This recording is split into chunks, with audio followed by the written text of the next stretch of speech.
Welcome back to the channel. It's me, your pal Sounder, sitting down because today we have a very special video. That's right, we are going through and playing 100 different Flash games. Well, at this point, I already have, but this video is going to be all of those past videos put together into one. So that way you can get all of the content without all the fluff in the middle. As you can see, this is a very long video, so I'm calling it the movie. Very exciting stuff, I know. This series has taken me about a year of my life, obviously a lot of content in between, but this has been a pretty long project in progress. Being such a long series, you're gonna see me change a lot, you're gonna see the editing change a lot, and the way I talk especially. I was such an awkward little boy in this first video, but I got more confident as we go. If this is your first time coming across this series, we used a randomized wheel to decide what I was going to play next, and of course I ranked every single one from S to E to find out which ones are actually good and which ones are nostalgic trash. We got a bunch of classic Flash games on this list, as well as a bunch that you probably have never seen before. This series has garnered a lot of support from you guys, which I really appreciate. So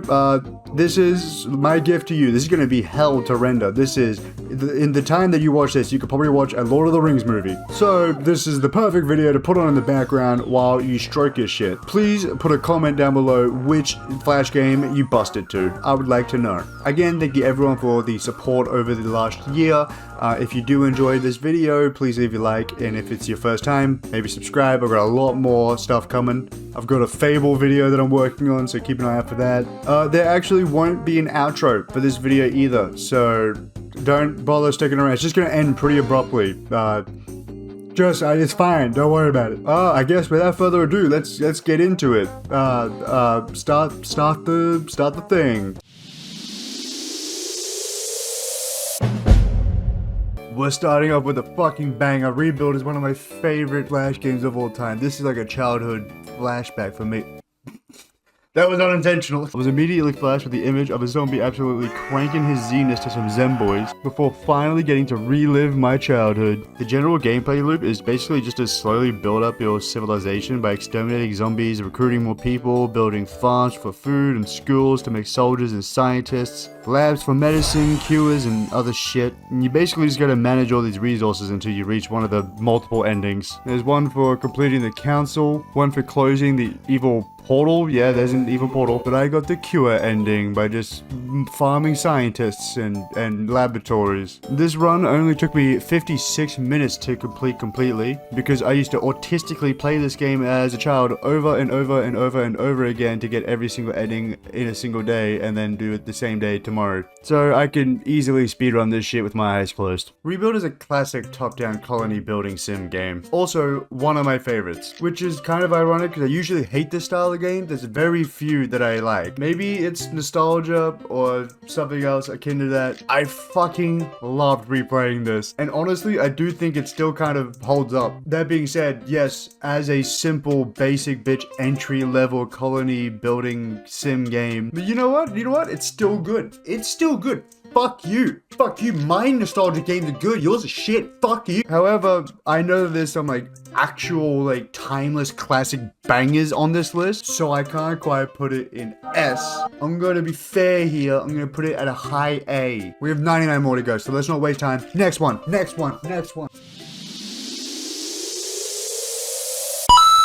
Yet another banger. What the fuck? Raze is another game that is so integral to my childhood. I've only played the first one. I never played the sequels. I think there's a third one as well after this. All I remember is being fucking obsessed with it because at the time I loved Halo. Halo was like my entire personality. You already know what time it is. We're not fucking around.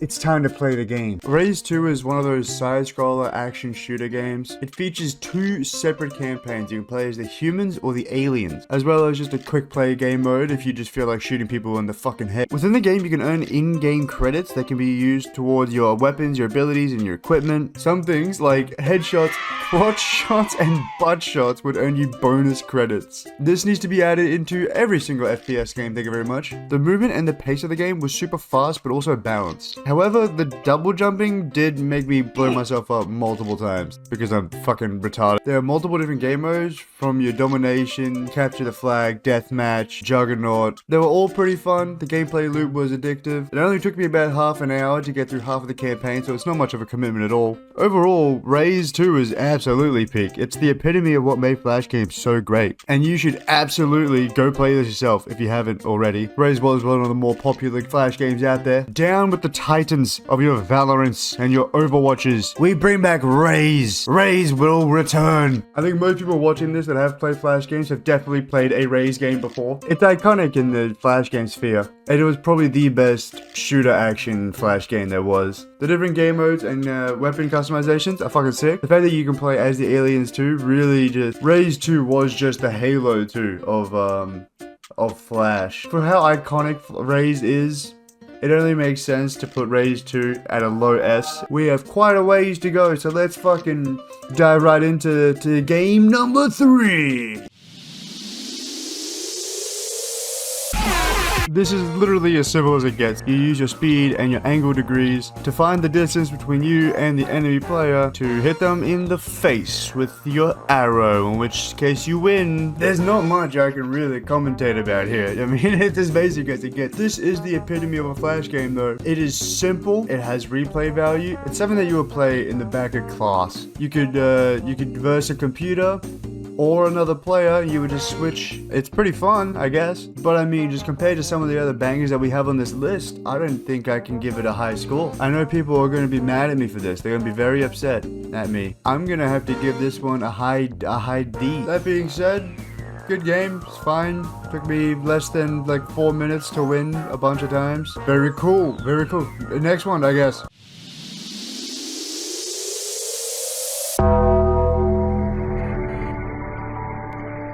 This is essentially just a round-based horde survival roguelike game. After every day, you get a certain amount of hours to either rebuild your barricade, go find more survivors, or search for weapons. There's a pretty decent range of weapons here. You got a revolver, submachine guns, shotguns, snipers and other rifles, and chainsaws. These survivors will also help you fend off the zombies. There's a couple different variations of zombies here. You got your normal ones, your runners, you got zombie dogs, fat zombies, and the scariest of them all, running fat zombies. I managed to get up to day 12, unlocked a fair decent amount of the weapons, but to be honest, after about half an hour playing this game, I got really bored. I remember really liking this game as a child, but replaying it now, it's super boring. The only viable weapon really are the automatic weapons. I was really hyped when I got the chainsaw, but even that's kind of shit. So unfortunately, this is not as good as I thought it was going to be. It's not bad at all, it's just not exactly what I remember it to be. Although The Last Stand 2 is on this list, so maybe that's better. We'll have to find out. The Last Stand gets a mid-C, just a middle, just a flat C.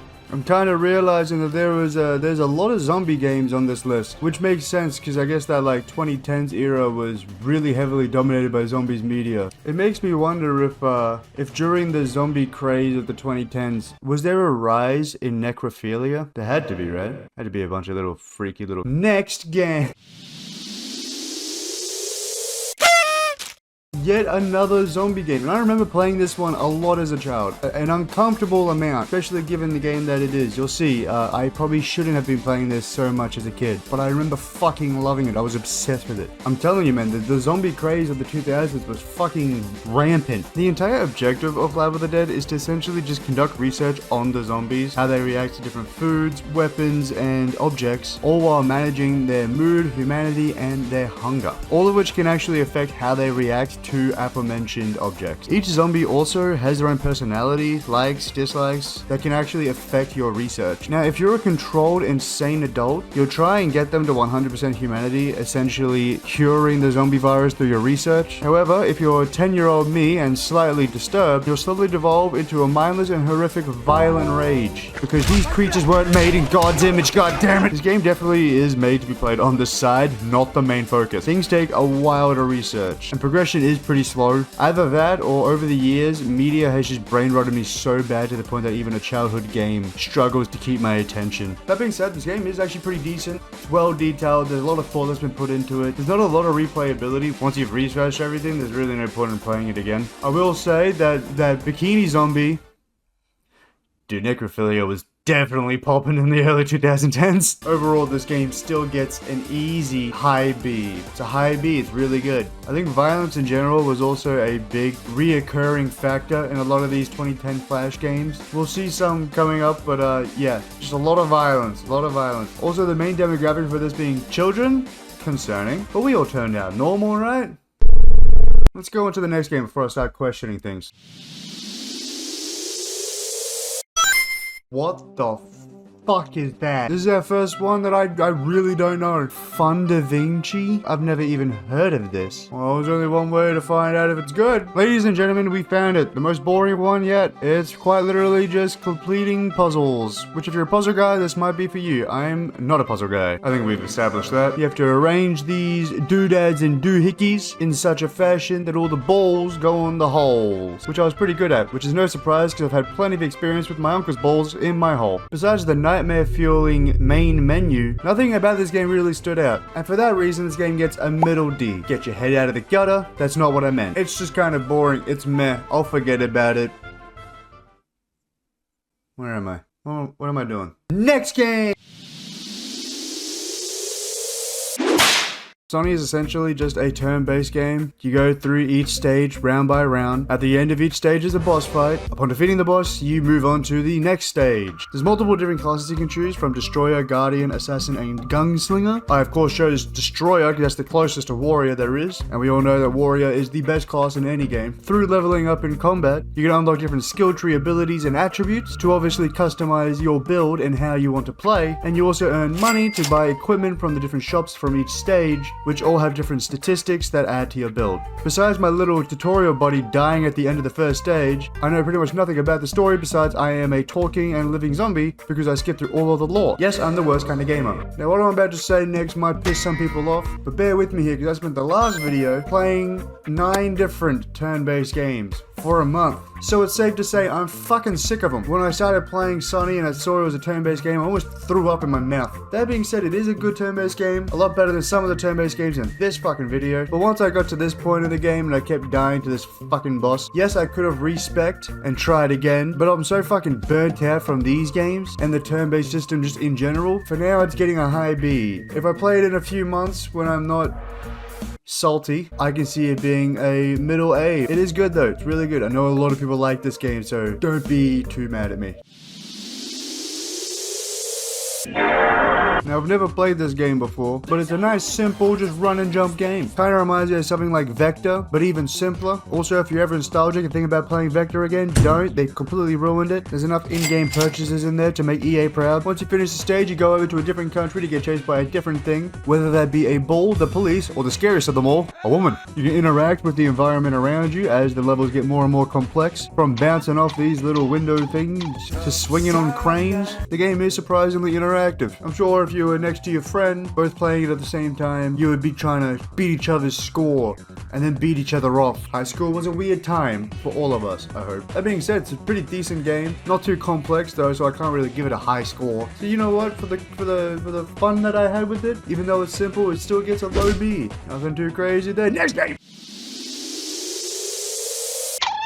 This game's a physics simulation game. We've got a pretty wide range of stuff to play with here. I remember playing it myself in class. You can drop a bunch of powder down, light it on fire, drop a bunch of oil, light it on fire, put some C4 down and light it on fire, create a little vine and light it on fire. Maybe you drop a bunch of little people to fight each other, create a huge cloud, watch them slowly flood and drown, and then when things take a little too slow, drop a bunch of acid and then light it on fire. Although there's a lot that you can do in this game with your wind, wheels, and of course all your different options here. Let's be real, it all boils down to one thing: lighting shit on fire. The entire objective of this game, to me, how much weird, colorful shit can I get on screen at once? It's as basic and simple as it gets, even down to the graphics. I don't think you can play this for more than a couple minutes at a time without just getting bored and changing the game. I remember the entire appeal of it being like looking over at my friend and be like, watch this, and just setting shit on fire. As iconic as this title is, it's just not that fun after the first like 2 minutes. I don't know if there's any hardcore powder game fans out there, but unfortunately for you, this does get a low D. Purely based on the fact that I legitimately played this for about 2 minutes and this went, alright.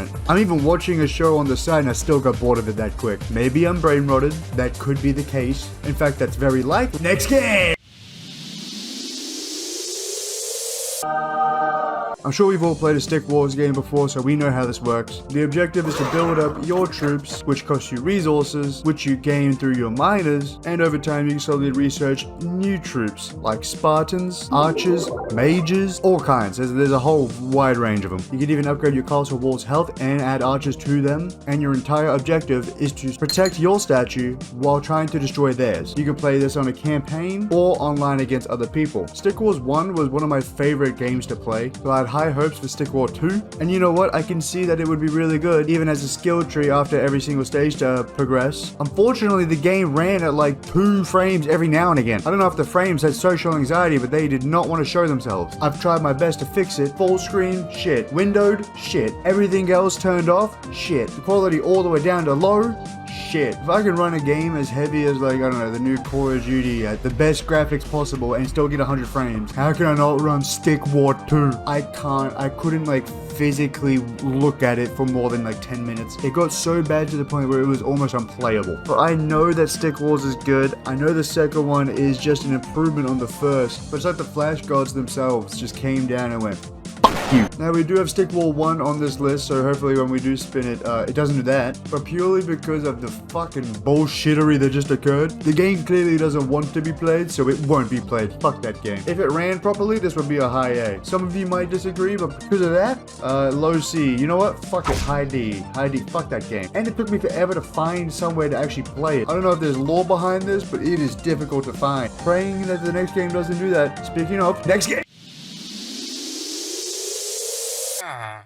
Look, I'm sure me, you, and your mum's gynecologist all know what Kingdom Rush is. It's pretty much the only tower defense game to actually compete with Bloons Tower Defense. If for some reason you don't know what Kingdom Rush is, you had 4 different tower types. You had Mage, Archer, Bomber, and Barracks, each with their own upgrade trees which give you different abilities and functionalities against certain enemies, like Falconry, Assassins, etc. You had different abilities you could use, like the Meteor Strike, Reinforcements, and within the game itself you could actually start the next wave early to earn extra money. Although, if you did this too often, it could definitely pile up and fuck you up. In the map menu, there was an upgrade tree, so that you could actually level up your different towers and abilities, as well as 9 different heroes you could choose, each upgradable in their own ways, with their own abilities, of course. The game had a campaign and online mode. Each level had 3 difficulties and challenge modes. There was a lot of different enemy types, like knights, wolves, earthworms, scorpions, and even boss fights. It definitely still holds up to this day. It is a shame that it's kind of fizzled out. Definitely still a top tier game, and still, I think, a good competitor to Bloons Tower Defense if they were to lock in. Unfortunately, Bloons Tower Defense is still the absolute powerhouse of the tower defense games. Sometimes I hear popping balloons in my sleep. That being said, this is honestly a flawless game. It only improves on the first, which is on the list. I feel like no one's really going to complain when this gets an obvious S+. This is one of the most iconic games to come out of Flash. So if you or anyone you know have complaints about my decision, I'm sorry. I'm sorry. But what I'm not sorry about is moving on to the next game. That was not set up, I swear to God. That was purely coincidental. To make it fair on the rest of the list, I only put the first one on here. So that's just crazy luck. Holy shit. I guess I'll be hearing more popping tonight. First things first, this is the very first game in the series, and it only came out in 2007, so we got to give this thing some leeway. We all know the absolute titan that this becomes. However, in the first game, we only get 5 towers. The Dart, Tack, Freeze, Bomb, and Super Monkeys, each with only 2 upgrades each, one of those being reserved for range. You only get 40 lives, and only the 1 map to play on. This game, compared to the others, is fucking hard. I only managed to get up to round 12, maybe that's because I'm trash, but as a chronic Bloons Tower Defense 5 and 6 player, I refuse to believe that's the case. Despite how slow and difficult this iteration is, it's still most definitely got that charm. Call me an absolute glazer. But even though this game is inherently not great in today's standards, if this was dropped on itch.io in 2025, it would maybe get 2 plays, 1 negative review telling the creator to kill himself. That being said, this came out in 2007, and it snowballed into whatever the fuck this is. With all of that in mind, I know I'd said I'd be objective, but fuck you, it's my list, S. I put it just below Kingdom Rush, purely because it is the first iteration. If it was any other one, I'm sure it would just shit on Kingdom Rush. Bloons Tower Defense is something very near and dear to my heart. I have loved it since I was in the womb, which is weird to say because I was born in 2001. You do the math. If you also love Bloons Tower Defense and you want me to go through the entire history of the franchise, hey, leave a comment, leave a like, I might do it. I'll do a deep dive. dive into Blue's tower defense? Fuck yeah. I'm already traumatized. I might as well make content out of it. This game is nothing but a novelty rage bait game made to piss off YouTubers and create content. The only reason this title was ever popular is because YouTubers picked it up and watching them get mad was funny. No, I'm not just saying that because I only could get to 1.5 meters and somehow managed to get into the negatives. I promise I'm not angry at all. The game does just kind of suck. It's fun for about 0.2 seconds. And the entire point of it is that it sucks. This is the Dark Souls of Flash games. Except it's not fun. And sure, I could spend the next hour or two getting better and learning the controls, but after about 5 minutes of playing, I already want to tear my testicles off and eat them in front of my own aunt. So I'm gonna have to just drop it for now, because I can't afford to break another keyboard. I do genuinely believe, despite this game successfully rage baiting me, that it was only ever popular because of the YouTube craze. Fuck you, fuck anyone that likes this game. This gets a well-deserved D-. Oh, he's being biased in his unbiased video. Shut up. Earth Today is just a side-scroller roguelike game. Your entire objective is to get from one side to the other while dealing with obstacles like boxes, explosive barrels, and zombies. Once you finish each round, you slowly progress through the map, each with their own different obstacles and layouts, of course, and you also have a variety of different vehicles to unlock as well. You can upgrade their speed, fuel, put some boosters on them bitches, put some spikes on the front, put a big fuck-off gun on the top to get rid of those damn biters. The game's got a decent amount of playtime to it, especially compared to some of the other games on this list, but it's not very replayable. I mean, once you play it, I think you get the gist. So it's fun to see the zombies just hanging on for dear life. While playing this game, I like to imagine that I'm a schizophrenic who hasn't taken his meds. What I'm actually doing is driving 120 kilometers an hour through a school zone. But that's just my little headcanon. Out of all the games on this list, probably my second most played. And I'm going to assume that at least 80% of you have played this before. I mean, it's pretty popular. Although the first one is on this list, so I want to leave a little bit of space. I don't want to make everything S, so I'm going to make this a high A. Something I never got in school. I'm sorry, Mom and Dad. Fair warning about the Hobo series. I've got 7 of them on this list. I kind of tried to avoid sequels, but there's 7 of them. I had to put them on the list. I had to. The fact that we're starting with the first one is perfect. I'm so excited to learn about the Hobo lore. Let's get in. This is the perfect encapsulation of the really grotesque era that the 2000s were. It's just a side-scroller beat-em-up game where your combos are spitting, snotting, burping, vomiting, and farting, and you're tasked with my favorite thing, beating up women, minorities, poor people, old people, sports fans, and stoners. That's the entire objective. Unlocking different combos and different enemies on what I can only assume is a crack-filled rage. I hate to admit that I had way too much fun with this game, and I hate even more to admit that I am kind of excited to see what the rest are. This does remind me of a side-scroller beat-em-up game that I used to love as a kid, which I probably shouldn't have, but it was way more violent. It was this weird big guy with a mask that dropped off his little guy with a mask, and you would literally go through your school and murder children with like a chainsaw and shit. That sounds really bad, but I was like 7 when I played it. That sounds even worse. I'm telling you, it was goated. I can't remember the name of it. Anyone knows what the fuck I'm talking about, please tell me this game, and it's not on the list, but I'll add it as a bonus. This is what I mean when I say that the early 2000s was super violent as well, and it may have done some damage, but honestly, this is like the most fun I've had with like one of these games in ages. Maybe that speaks volumes about me as a person, and maybe I'm being way too nice with my ratings here, but for me, this gets a low S. This is fucking good. I feel like we're just getting all of the bangers out of the way in this video so that we make way for the shit that's later. Or maybe Flash games are just that good, I don't know. Enough piss fucking around. Next game. What have I got? Do you hate bugs? Does seeing them make it feel like they're crawling in your skin? Then here, take this bazooka and blow them to fucking bits. Not satisfying enough? Use this boot. Would you prefer something more automatic like this AK? Well, you stick around long enough, we'll give you a fucking nuke. That's essentially the entire game. There's 3 different modes. There's Annihilator, where you just fuck everything without discrimination. Killer, where you eliminate specific insects one after another. And then Selectioner, where you have a list of insects of different type and quantity to take out. Although, let's be real, Annihilator is the only fun one because then I can just spam grenades, knives, AKs, and snipers. and you are able to unlock other stuff like lightning. I'm not a big bug guy. Sure, I used to eat them as a kid, but as an adult, I look at them and go, ew! Especially when the spiders came on screen, I almost cried. Yes, I'm one of those, but it did feel satisfying to squish them with grenades. I would continue playing to work towards the nuke, but after about half an hour of playing, yeah, there seems to be the one shared experience across all these games is about the half hour to an hour point. I've had enough, and that's the point. They're meant to be bite-sized games. Shockingly fun though, not what I expected it to be, honestly. But you know what? It's fun. It's pretty good. It's fun. I liked it. It was good. High B. Good. Good.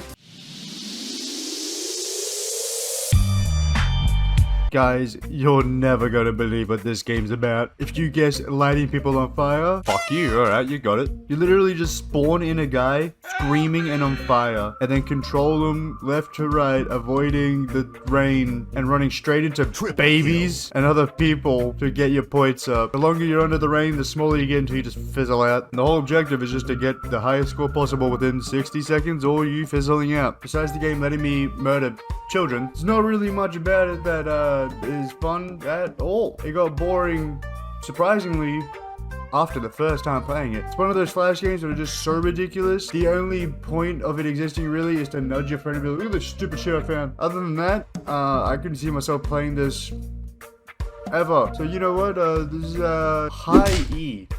High E, first E. Just compared to everything else on this list, like it's not insulting, but just compared to everything else on the list, yeah, this is an E, bro. This sucks. I don't know why I had such high hopes for a game called Light People on Fire, but I was somehow let down. It's pretty much just Wolfenstein 3D, but one-dimensional. This game's pretty linear. Everything takes place on a singular pixel line. Everything's color coordinated so you can tell what is a door or a person or health, etc. If you're colorblind at all, you're completely cooked. You can't play this. This game objectively sucks. It's playable. It is playable. I don't know what I expected, but that's not it. It was also pretty difficult to find. Apparently Wolfenstein 1D, you know, not the most popular game in the world. It's a silly joke game. It gets an E. No one's playing this seriously. Maybe this is ascending all games. Maybe this is actually an SS Plus. Was this nominated for Game of the Year? It should have been. It should have been. We could all learn a thing or two from Wolfenstein 1D. This right here is one of the first, if maybe actually the first physics launching game. I'm sure you've definitely played one of these before. This is literally as bare bones as it gets. You can aim up or down to different degrees and launch it at different speeds or power. If your little ginger fuck hits a trampoline, one of these TNT things, or a flying bomb, it'll get more airtime. However, if it hits spikes or a Venus flytrap, it immediately stops, and your entire objective is to get as far as you possibly can to get the highest score possible. This definitely falls into the early 2000s violent camp. Like I said before, violence was very popular in this time. Also, I'm not speeding up the gameplay. It's actually just this fast. I can't tell what's happening. Where am I? I do remember playing this game as a kid, but only because I was actually obsessed with these launcher games. I would go through and I would play one of these launch games from start to finish, and I would actively go and seek out more. I was obsessed with these games. Obviously in this one, 0 upgrade opportunities, but like I said, this might be the first one. I don't know if there's any others, but this is the earliest that I could find. Fine, I guess. It kicked off quite the genre. I would say knowing what's coming up next, because there are more launch games on here.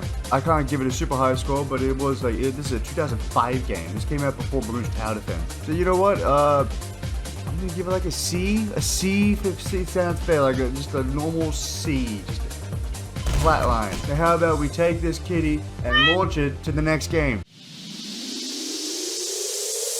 Get that dickweed out of my sight. Now the first version of this game that I found actually reversed your vision so that you could see everywhere except the scope. So I was essentially just guessing where I was shooting and absolutely fucking spamming the shit out of it. Definitely made it more of a challenge. I got to about like mission 5 until I decided to go look for a new version. Once I found a version that was working properly. You're tasked with killing one or a few people. You have a description of who you're meant to kill and how. Just make sure you don't don't kill the wrong person or get caught killing. There's only 6 levels in this one, so it's a pretty short game, but this is one of the more iconic sniper games. It might actually be like the most iconic. My light just turned off. I'm sure you've played a sniper assassin game before. It's good. It's fine. It was just super short though. That's the only thing. It took me like 5 minutes to beat. Not even 5 minutes, like 4 or 3 minutes. I mean, it's still like really short, but it is still pretty fun. So I guess like a C+ seems fitting. We're starting off with one of the few powerhouses of Flash here. Toss the Turtle was a very big success. Definitely one of the biggest, if not probably the biggest, physics launching games. We played Kitten Cannon in the last video, which I think was the first ever launching game. So how does Toss the Turtle hold up? Toss the Turtle, released in 2009, is a widely successful physics launching game. It's most certainly a lot more violent than Kitten Cannon. Same premise though. You use this cannon, choosing your angle degrees and cannon power to absolutely fucking obliterate this turtle into space, in which case you can hit either bombs, spikes, machine guns, little bouncy guys, birds, flying bombs, sky spikes, cars, money bags, and ammo packs. That's right, ammo pack. Because in this game, you also get a gun in which you can use to constantly keep shooting the turtle to keep him up in the sky. This is definitely a very nice change of pace from other launcher games and a way to keep it fresh and actually engage you in the gameplay. In this one, you actually also get jetpacks that you can buy. Obviously, once clicking them, it just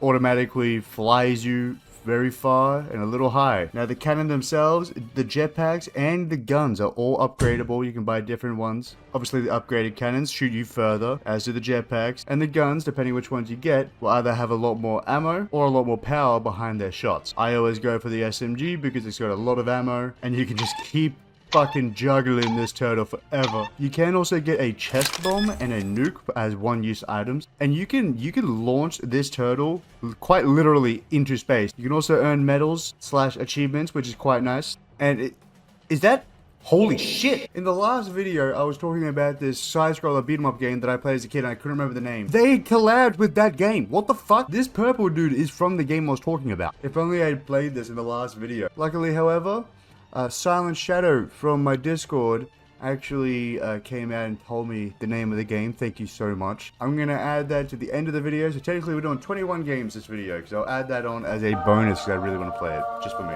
That out of the way, holy shit, this game's really good. I talked previously in the last video about how much I love these launcher games and how obsessed with them I used to be. This is definitely one of the better ones. This is probably one of the best ones. I had a great time with it. Like I said, the gun mechanic, very smart. Fuck, dude, this game is violent. There's a lot of blood. Every time I hit the spikes, I felt genuinely a little bad. I felt it. Very big success story, came out on mobile as well. So I'm sure they made big bucks from this, so hell yeah. I feel like this gets a very obvious S for me. I don't think any of the other physics launching games are going to come close to this. Will game number 2 hold up? Probably not. Let's find out. We're not going to spend too much time on this one because we actually covered Frontiers in the last video. Literally, the only difference between the two games is that this one doesn't have the heroes that Frontiers does. Other than that, their games are pretty much fucking identical. Kingdom Rush, very, very popular. Everyone loves Kingdom Rush. We still have the same 4 towers: Archer, Mage, Bomber, and Armory. You still earn points to put towards a skill tree after every round. And for me, the biggest thing differentiating this from other tower defense games is the ability to start the next round early to earn extra points. Like I said, we're not wasting too much time on this one because we've already reviewed Frontiers, and they are shockingly identical. I didn't realize how fucking similar they were. Seeing as though we gave Frontiers an S+, the only difference really is that Frontiers had the heroes and this one doesn't. Guess S-? I don't know. It feels weird to do an S back to back, but I mean, it's Kingdom Rush. I feel like even those people on that remote island that is still waving sticks around have played a Kingdom Rush game before. So yeah, you know what? S- seems fair. S-, fuck you. No more wasting time on this shit. Next game. Yoink. Territory War is an interesting one. It's essentially a team-based, round-based strategy game where you control 3 of your own characters using action points to move them or use a weapon such as a gun, boot, or grenade, and your entire objective is to just take out the enemy team before they take you out. You can play this through campaign against CPU. Slight issue though, the CPU is fucking retarded. they're either going to shoot the floor, even if you're right in front of them, or blow themselves up, just helping you win. So it kind of takes the fun out of it when all the CPU act like disabled infants. That being said, you can also play a custom match with player versus player, essentially just passing it along to your friend if they're with you. You've also got a challenge mode, which is pretty fun. I played the first two, which were essentially just throwing grenades trying to hit the rings. It was pretty fun. I kind of suck at it though, because I'm usually the one with balls going on my ring. Look, the game's alright. I didn't have a friend with me to play it with, because I am lonely. So I was just fighting against these geriatric CPU. Got boring pretty quick. Pretty easy game, but it is fun. I remember playing this with friends in school, and I remember it being really fucking fun. So I'm going to give this 2 separate scores. One for if you're playing alone, and one if you're playing with your friend. Which I feel like I probably should have done from the start. That being said, if you're playing alone, like a D+, honestly, it's not that great. If you're playing with friends though, if you're playing with friends, get ready to absolutely demolish them in real life. Because this is the type of game that would ruin friendships. Easily an A- if you're playing this with a friend. Also, the ability to be able to name your own squad and characters, that has never been used for anything good. But yeah, that's the overall. We're going to go with the A- because that, for me, the real way to play this game is with a friend, not on your own. It's got that option there for losers like me. That's all. That's it. Next one. Now, we actually covered Raise 2 in the previous video, so if you want a more in-depth analysis on Raise in general, I would go check out that video first, because we're just going to go through the key differences here between 1 and 2. First thing I noticed, you actually get to customize your character's look, their name, and even their personality, so what they say during your matches. Definitely a nice way to make it feel more personalized to the player. Although one thing that's missing from 1, but is in number 2, is the ability to upgrade your abilities and weapons, as well as get different skins and whatnot for those weapons through earning money and credits by playing. Those are the only 2 real differences I can see. All the guns are still pretty much the same. Still feels really good. I honestly thought that Raise 1 might even be better than Raise 2, but after playing it, honestly, it's on par. I gave Raise 2 an S-, and I feel like that's what Raise 1 deserves as well. There you go, back-to-back S- for Raise. Good job. I don't want to waste too much time talking about Raise, so if you want to hear more of this rambling, check out this video. I yap about it quite a bit. Let's go! Jacksmith is made by the same people that made the Papa Pizzeria franchise thing. So being a game made by the same people that have a habit of creating the same game with a different layer of skin over it 20 different times, you're never gonna believe what this game is. That's right, it's Papa's Pizzeria, but instead, you build weapons. Although they do actually innovate with this title a little bit. After building either swords, bows, axes, shields, or spears for your adventurers, you send those adventurers off to fight monsters, earning money which can be used to buy parts in the shops, or those parts can be earned through your adventurers killing monsters, depending on how well you forge those weapons for the adventurers. You can also just kind of stroll along with them and blow up the enemies with cannons to help, just lurking in the background. Constructing these weapons just involve a bunch of melting, pouring, beating, stretching, constructing and painting. You have a variety of different ores you can use, from copper, bronze, iron, steel, gold, and crystal. And certain weapon parts are effective against certain enemy types, because there are specific enemy types that you will come across. So not only do you have to juggle building the equipment in a timely and effective manner, but you also have to figure out what parts and what order to use to continue progressing through the waves of monsters each day. It's certainly a little different compared to the Papa's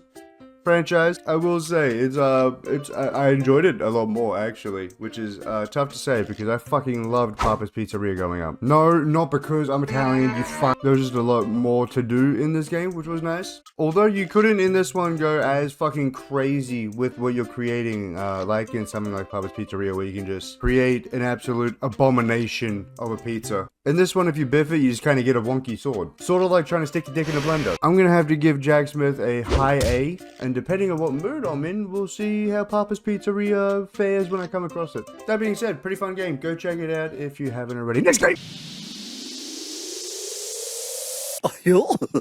We're on our 3rd sequel in 6 games, and this one fucking sucks. Not because the game itself is bad, but because the only difference is that they've added bird hunting. The core gameplay, the exact same. You still got your versus human and your versus CPU. They've just added an extra game mode, which is kind of fun, I guess, for about a minute. This is gonna be a short one, a very short one. I think in my last video I gave Bowman a D+.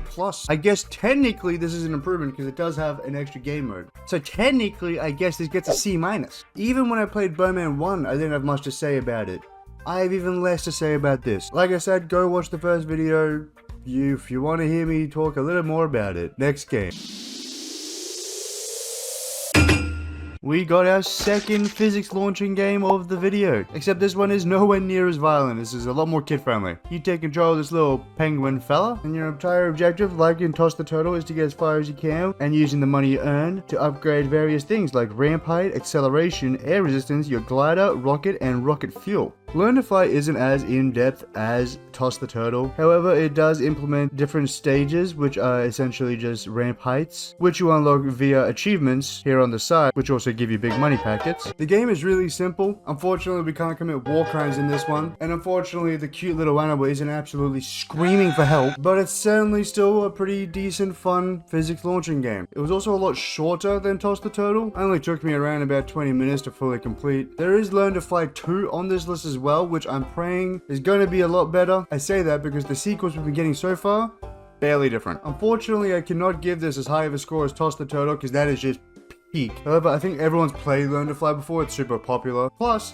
penguins are fucking adorable. Much better than turtles. So it gets an easy, high B. It's a high B. It's pretty good. Could be better. Could be better. There's room for improvement. Give the penguin a gun and then talk to me. Defender Castle is an interesting one. Released in 2008, the graphics are definitely with the times. It's essentially just a round-based horde survival game. You start off by just picking up these little fellas and launching them into the heavens, only to watch them come splattering back down, Icarus style. And stage by stage, you earn more money, which you can then use to either fortify or rebuild your walls, or start work on the upgrades, like getting archers, giant fucking bombs, even an actual death ray from God himself, all to counteract the enemies that are coming at you faster as each stage goes by, from your normal human running fellas to some battering ram guys logging around some big hard wood I know neither me nor you can relate, or these big giant fellas which you cannot pick up because they're fat as fuck. That we can relate to. The game is fun. Unfortunately my version of it was bugged as fuck. None of the upgrades actually worked even when I bought them. Fortifying the walls, nothing happened. When I bought archers and the church and everything, I didn't get the upgrades. All I could do was just keep flicking them around, which was fun, but after a while my wrist started to feel like I'd been jacking it for about 12 hours straight, which unfortunately I'm no longer used to because I have a girlfriend. I know, don't boo me too hard. I'm still a true blue gooner right here. Don't get me wrong though, I looked up the game to refresh my memory because I know I've played this before, so I'm going to score this fairly based on what the game actually is, not the bugged out version I got. I wouldn't really say it's super replayable, nor is it going to really stay fun for too long, but I can certainly see someone dumping a solid 20 to 30 minutes into this game and it's satisfying their boredom. I think this is a pretty well-deserved C+, so fuck yeah, that sounds fair to me. C+. Can we all agree on that? Too fucking bad. Portal, the Flash version, is exactly what it sounds like. It essentially takes the core mechanic of Portal, being the Portal mechanic, and puts it into a 2D side-scroller platforming game. A little bit of interesting lore here. This version of Portal was so popular among the Portal community itself that not only did the entire game get remade in 3D as a map pack on Portal, but some of those maps were actually used in an official Portal title, Portal Still Alive, which was an Xbox 360 Live Arcade exclusive edition of Portal released in 2008. So it's safe to say that this title is actually super fucking iconic. I don't think the average person knows what this is, but Portal fans are definitely familiar with this title. You have about 40 levels here in this game to complete. I got to about round 15 before I got stuck because I'm fucking retarded. Now I'm sure if unlike me you have half a brain cell, you'd be able to breeze through this game and have a great time doing it. Like I've said in previous videos, I am not a puzzle guy. I have a barely functioning brain as it is. Let's not try and strain it any further. I'm proud that I got almost halfway through the game. Just let me have it. I've actually never heard of this until now, and I've never played it until now, so this was a really cool experience, especially learning about the lore. This,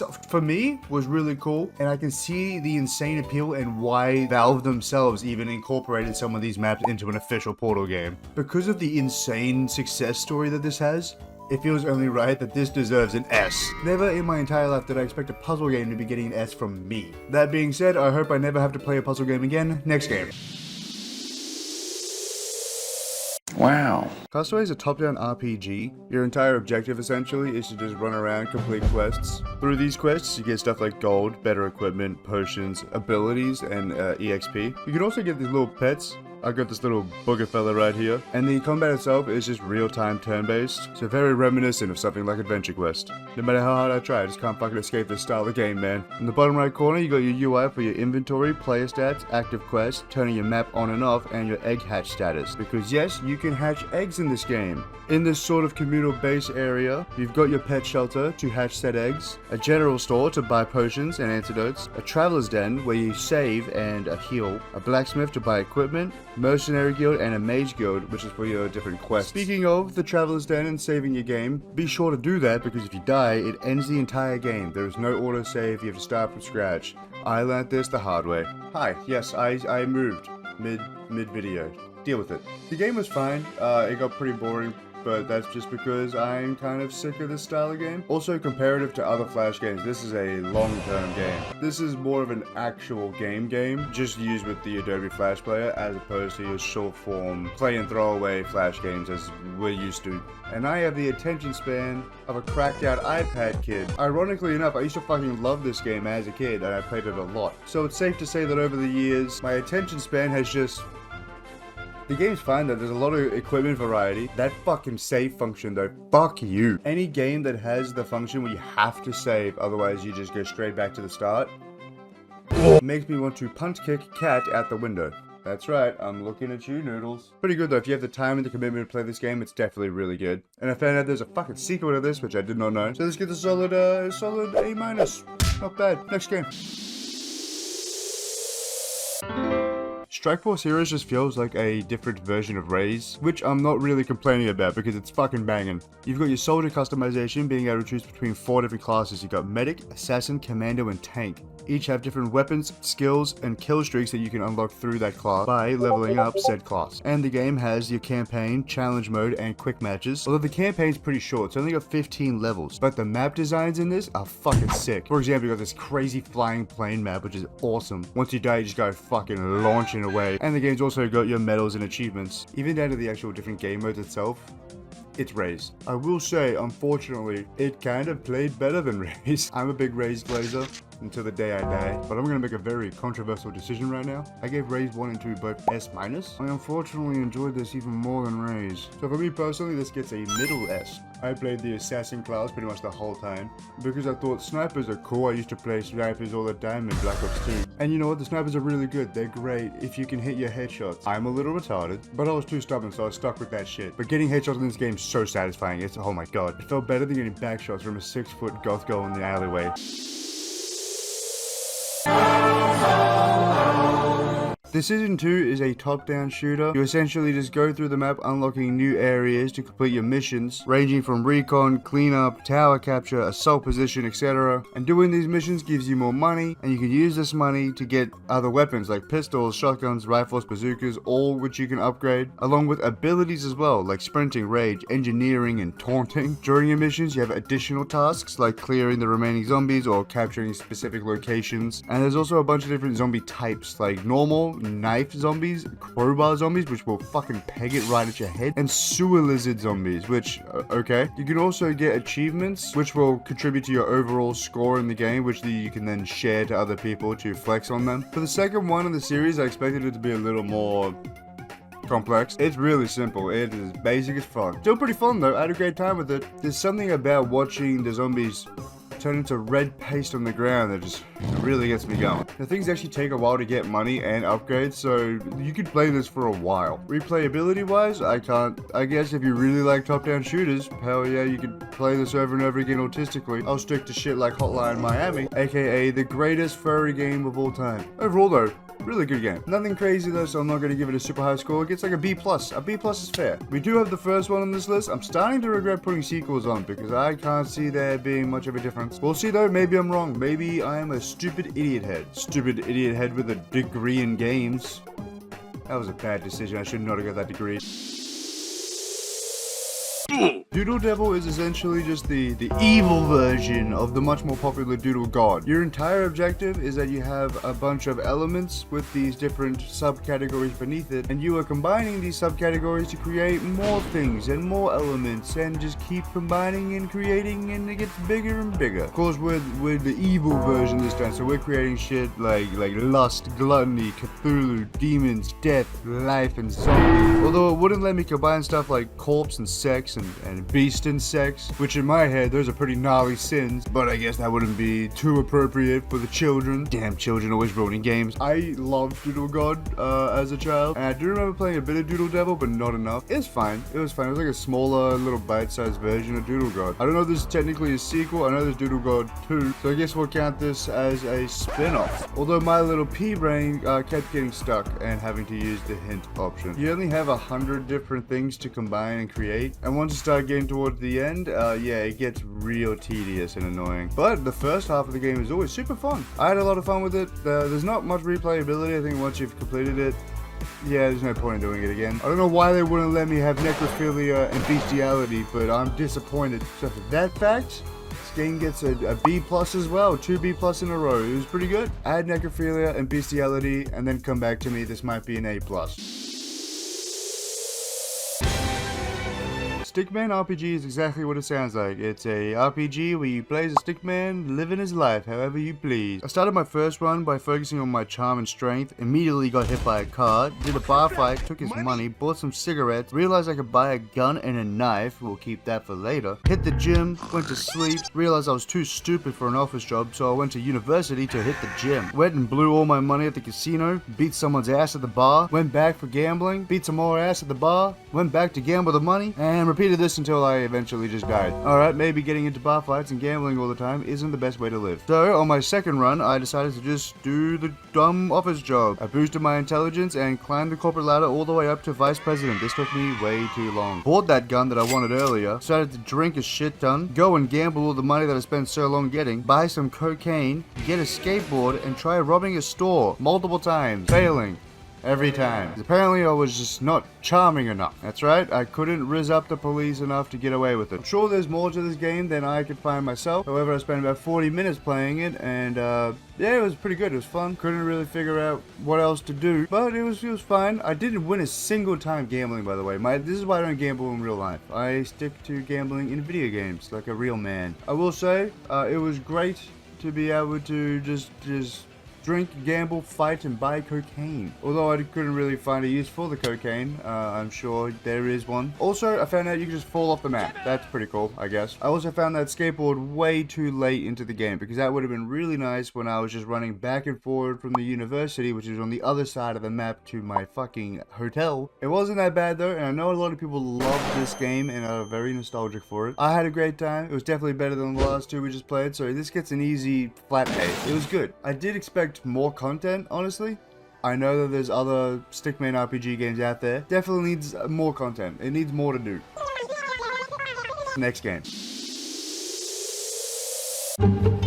This one is essentially just a side-scroller chapter-by-chapter shooter in which aliens have invaded. So you're gonna run around with a gas mask, shooting the fuck out of them. Although you can also throw these enemies, explode a bunch of barrels and cars, climb up pipes or across them. You can find a bunch of other survivors to help you fight against these aliens. And after every stage, there is a safety bunker, in which case you can go to the shop to upgrade or buy new weapons, ammo, gas mask filters, which if you run out, you will die. Some of the other guns include a shotgun, SMG, and a fucking flamethrower. There's also secrets every chapter if you really want to run around and have a look, although there is a time limit, so be careful. There's also this hobo reference I found, so it might be made by the same people. I did not check. The game was pretty good, although the gameplay itself was a bit janky. It was fun to absolutely suplex the aliens once I ran out of ammo. And finding a bunch of different secrets, it's cool. It's a cool little addition. Although you better be investing in ammo every time you're in the bunker, because you will run out quick and just have to rely on slamming these motherfuckers into the ground. Although there's plenty of supplies and everything just laying around all the time, so even if you do take a shit ton of damage, like I did, you can heal yourself. No worries, easy peasy. It's pretty decent.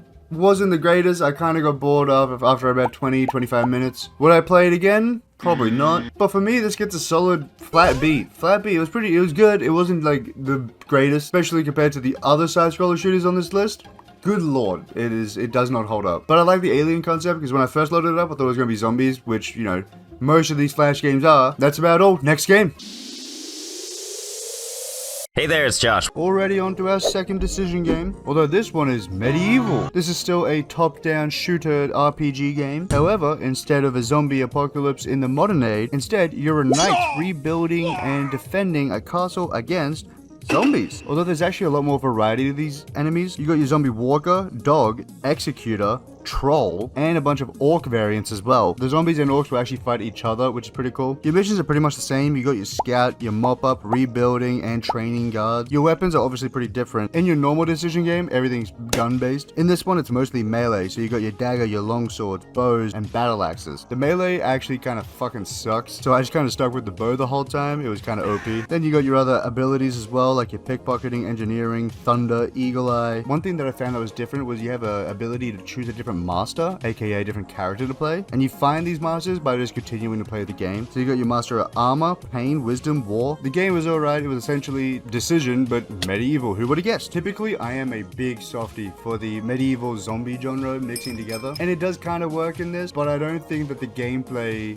fits the decision formula. I think you definitely need your long range, which is why I stuck with the bow. The melee just felt way too weak, and you would get hit no matter what. There was no duping them. You know, I couldn't just fucking...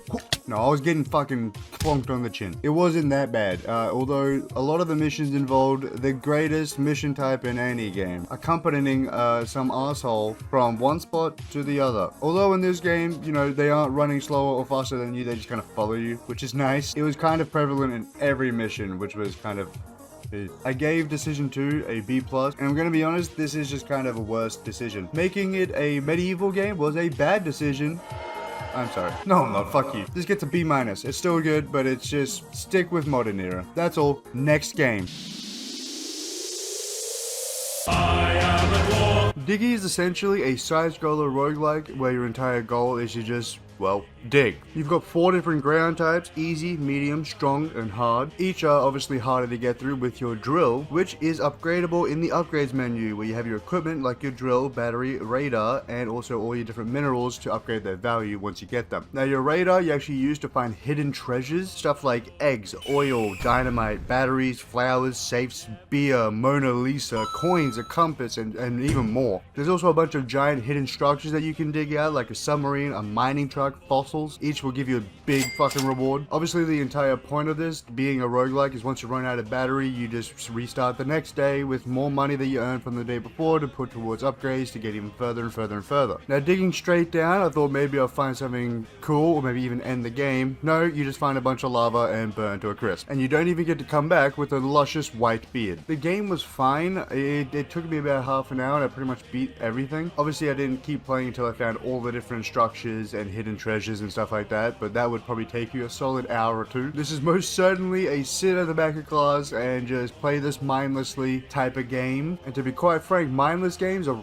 right up my alley. There's not really much going on upstairs anyway, so being able to turn my brain off and just zone out, it's like second nature. The game was fine, but I think I reached the bottom way too quick. I think there's a lot more that you can do with this, being so bare bones. I think this deserves a well-rounded B. A B. That being said, let's dig our way to the next game.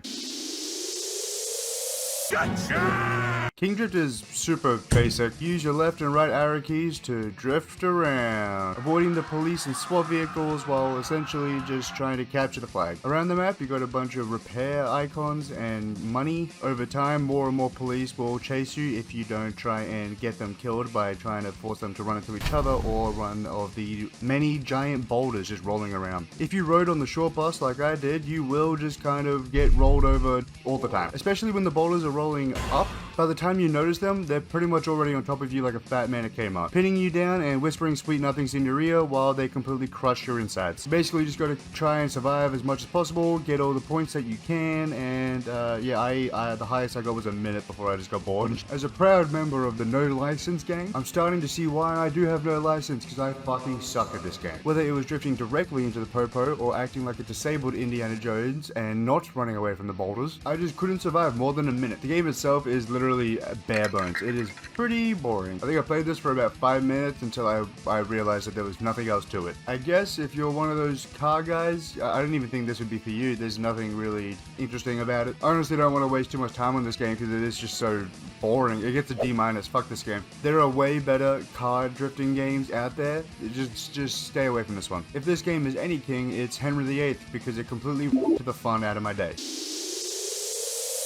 Cody! Do you love customer service? Then do I have the game for you? The concept for this game is very simple. You essentially just are seating customers, taking their order, giving them their order, and grabbing your tip when they leave. The amount of money you earn is based on the accuracy of your order taking and the speed in which you get their food out. And at the end of the day, you can use some of that profit that you made to upgrade things such as your TV, your skates, and seats for comfortability. You do have a quota that you have to hit every single day, and whatever you make over that is what you can put towards your upgrade. And obviously every single day that quota gets more and more and more. There's 3 different stages to this game as well, so once you've fully finished one stage you move on to the next and you get more and more upgrades and you make more and more money and so on and so forth. And this game can be played with one hand. It's just a point and click. A design feature I think they did on purpose because they made this penguin dummy thick.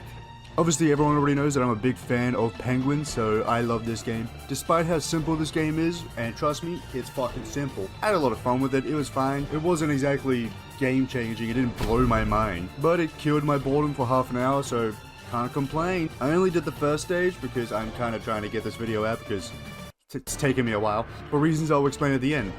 But if you went through all the stages, I can see this taking you about an hour or so. I don't see the fun lasting for much longer than what I played, however. The gameplay is extremely repetitive, although it does have that upgrade feature where you can slowly start seeing your diner get more and more upgraded, which tickles a part of my brain that it shouldn't. Scratches an itch that fingers can't reach. It gets like a C+. It's good, but I wouldn't play it again. Autism out of the way, next game. We've made it to the greatest game of all time. Dad and Me is just a side-scroller beat-em-up, very reminiscent of something like Hobo, which we've played before. As we go along, you have to fight a varied roster of enemies. You got your classic bullies, a retard with a helmet that'll charge at you, some Boy Scouts, motherfuckers on quad bikes, ninjas, and of course you got your boss fights every now and again. For example, this big black guy with a gun for some reason. I'm sure this isn't racially motivated at all. They also name all the characters whose ass you're kicking. Absolute bangers like Farter. And of course you got a rage meter that builds up, and once you build that bitch up, you just go Super Saiyan. You can also pick items up and peg them right at people's head. Call it a personal bias all you want. Greatest beat 'em up game of all time. I used to play this fucking game in grade like 4. Like in elementary school, I was playing this game in class. This is before teachers figured out how to block certain websites. I don't know if this is exactly kid friendly. I don't know if I should have been playing it in primary school. I think objectively Hobo is maybe better, but we're not objective on this channel. Hell no. We let personal bias sway us all the time. So this, fuck you, it's an S+. One of the greatest Flash games ever made. Right off the bat, we got a powerhouse of Flash. It is no secret that pretty much anyone and everyone has played Age of War. Even listening to the music itself is enough to transport any man or woman a decade back into their childhood. If you were to bring up Flash games to anyone, I guarantee Age of War would definitely come up in conversation. Right off the bat, going to the extras in the main menu takes you to this really sweet drawing of this knight that the creator did. Love that he added this. There's 3 different difficulties to the game: normal, harder, and impossible. For the sake of this video, I'm just playing on normal. Although as a kid, I do remember grinding the shit out of this game to beat the impossible game mode. I don't know if I ever did. In the top right, you have your menu UI where you can buy your troops, turrets, turret slots in which you get 4 of those, and also your special attack, which evolves with every evolution. Speaking of evolutions, you get 5 different evolutions. This ranges from your prehistoric to your knights to your whatever these gay guys are, to your soldiers, to then your sci-fi. The art style overall is pretty good. It definitely was made in MS Paint, but unlike in the last video,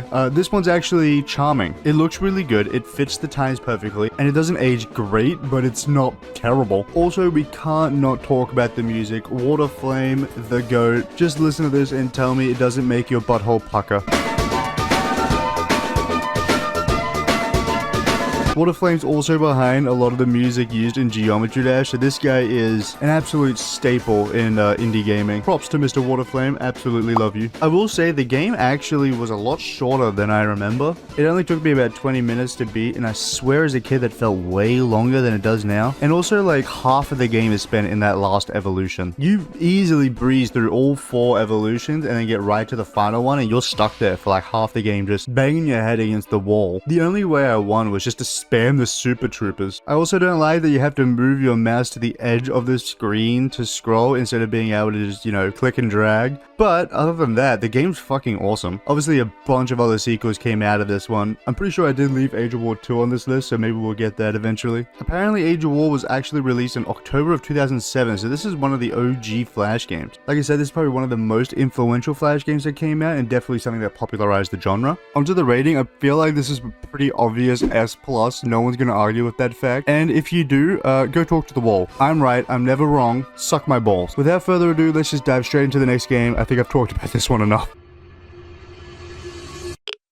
I know I just said that I took away sequels. I didn't take away all of them. I left a few that I thought might be interesting. Unfortunately, Rebuild 2 is not any different, really. I covered Rebuild 1 in the first Flash Games video, so if you want a more in-depth analysis of Rebuild, go check out that one. Obviously, in this game, you can still pick your gender, your name, and your starting item, your city size, and there's also 5 different difficulties to choose from. Right off the bat, the new PNGs that they use for the characters are horrific, especially the dog, dude. It doesn't look right. They're very reminiscent of an even worse version of Gmod, but at least Gmod is kind of charming and weird. This one's just weird. So some of the new stuff that they've actually implemented is bartending, some graphical changes like we just mentioned, a subway system, no, not the one that diddles kids, the one with trains, a lot more random events like merchants, survivors making books that open churches, zombie cage fights, underground casinos, and a whole lot more. I do like these random events. They definitely help break up the monotony of the game because, good lord, I love Rebuild, but it does get really repetitive real quick. They added a helicopter and a gang war. Both of these are actually endings in the game. Beating the gang, fixing the helicopter, and rewriting the constitution are all the endings that you can get in this game. Graphically, it looks the exact same except these character PNGs. I honest to god had to check that I didn't boot up Rebuild 1. I love Rebuild, it's one of my favorite Flash games of all time, and I gave Rebuild 1 an A+, but there's not enough difference in this game for it to warrant even existing. Just on the merit of what the game is, ignoring that it's meant to be a sequel, I'm gonna give this one an A+ as well, although a very disappointed A+. No more yapping, let's move on to game 3, let's hope it's something better.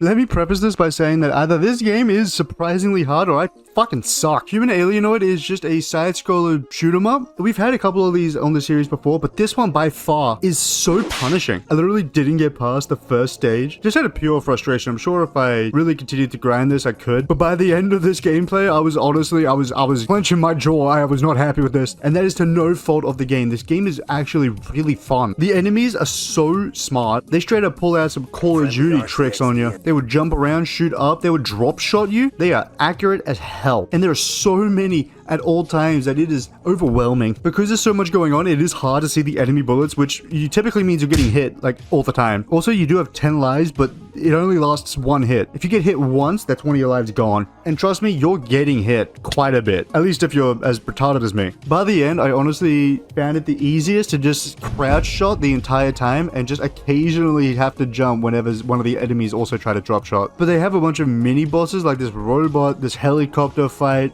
and of course the main boss fight, which is this giant robot thing, which I didn't realize until the very end when I died. It's literally written, do not shoot head, and I was not shooting the head. That one's on me. Like I said, I'm a bit retarded. The art style is so nice in a way. Like, it's clearly not higher quality, but it is nice to look at. The animations are so juicy and flowy. Everything just feels really good to play. Everything's got that exaggerated motion to it that just, it feels almost like a Looney Tunes cartoon. If I had to give this a score, this is, honest to God, this is an A+ as well. I'm sure if I weren't so trash at this, it probably could have got a higher score, but I had a bit too much of a skill issue to actually play as much as I wanted to. Anyways, ignoring my incompetence, next game.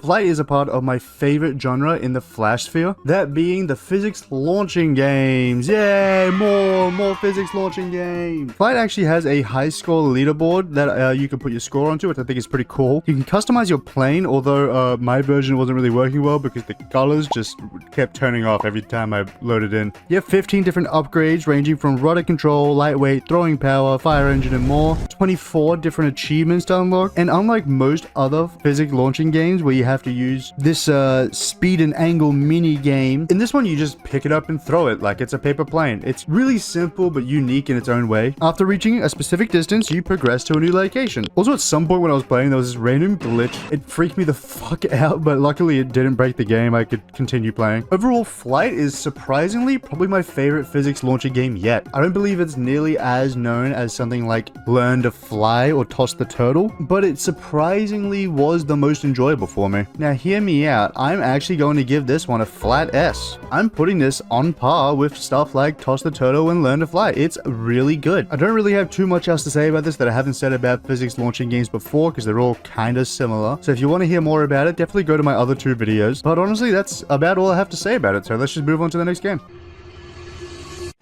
Electroman 2 is a game that every single teenage boy has definitely played in high school while imagining that there's some kind of action hero, despite the fact that we all definitely look like either a twig or a potato. When booting up the game, you actually get the option to customize your name or color. In the actual combat, you get 6 different attacks, 3 of those being slow motion attacks, which is pretty unique for a game like this. Also, 2 of the 6 attacks being grapple attacks, which have completely unique animations, which honestly does make you feel like an action hero. It's really cool. You play round by round, and each round has 4 matches in it. One thing I learned pretty quick when fighting enemies is if you throw an enemy directly into the sky, it can land on you and actually knock you down. This happened to me way too much. Unfortunately, while playing, the game did keep crashing after every single match, so I had to keep restarting and I couldn't progress further than round 1. So this glitch definitely fucked up my experience. Although I have played this game a lot in high school, so I have a lot of experience with it anyway, I can safely say that this game is the perfect encapsulation of any boy's dream. It's also definitely iconic in the Flash game sphere, so it has to have a high score. I can't say that I'd give it an S.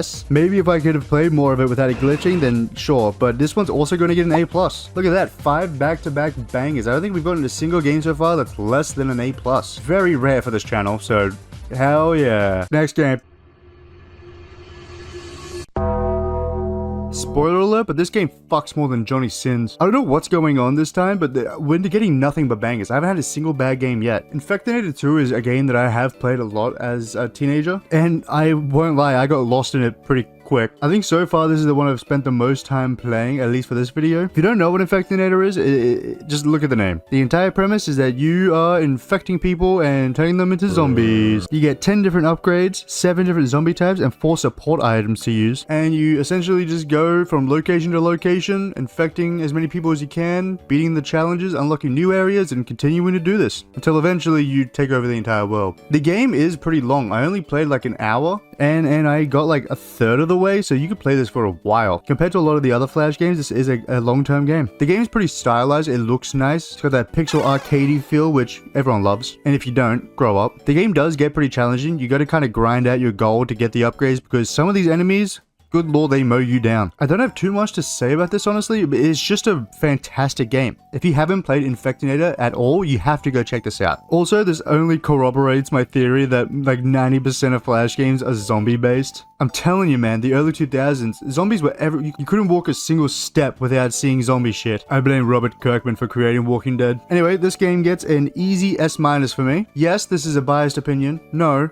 I will not apologize. Next game.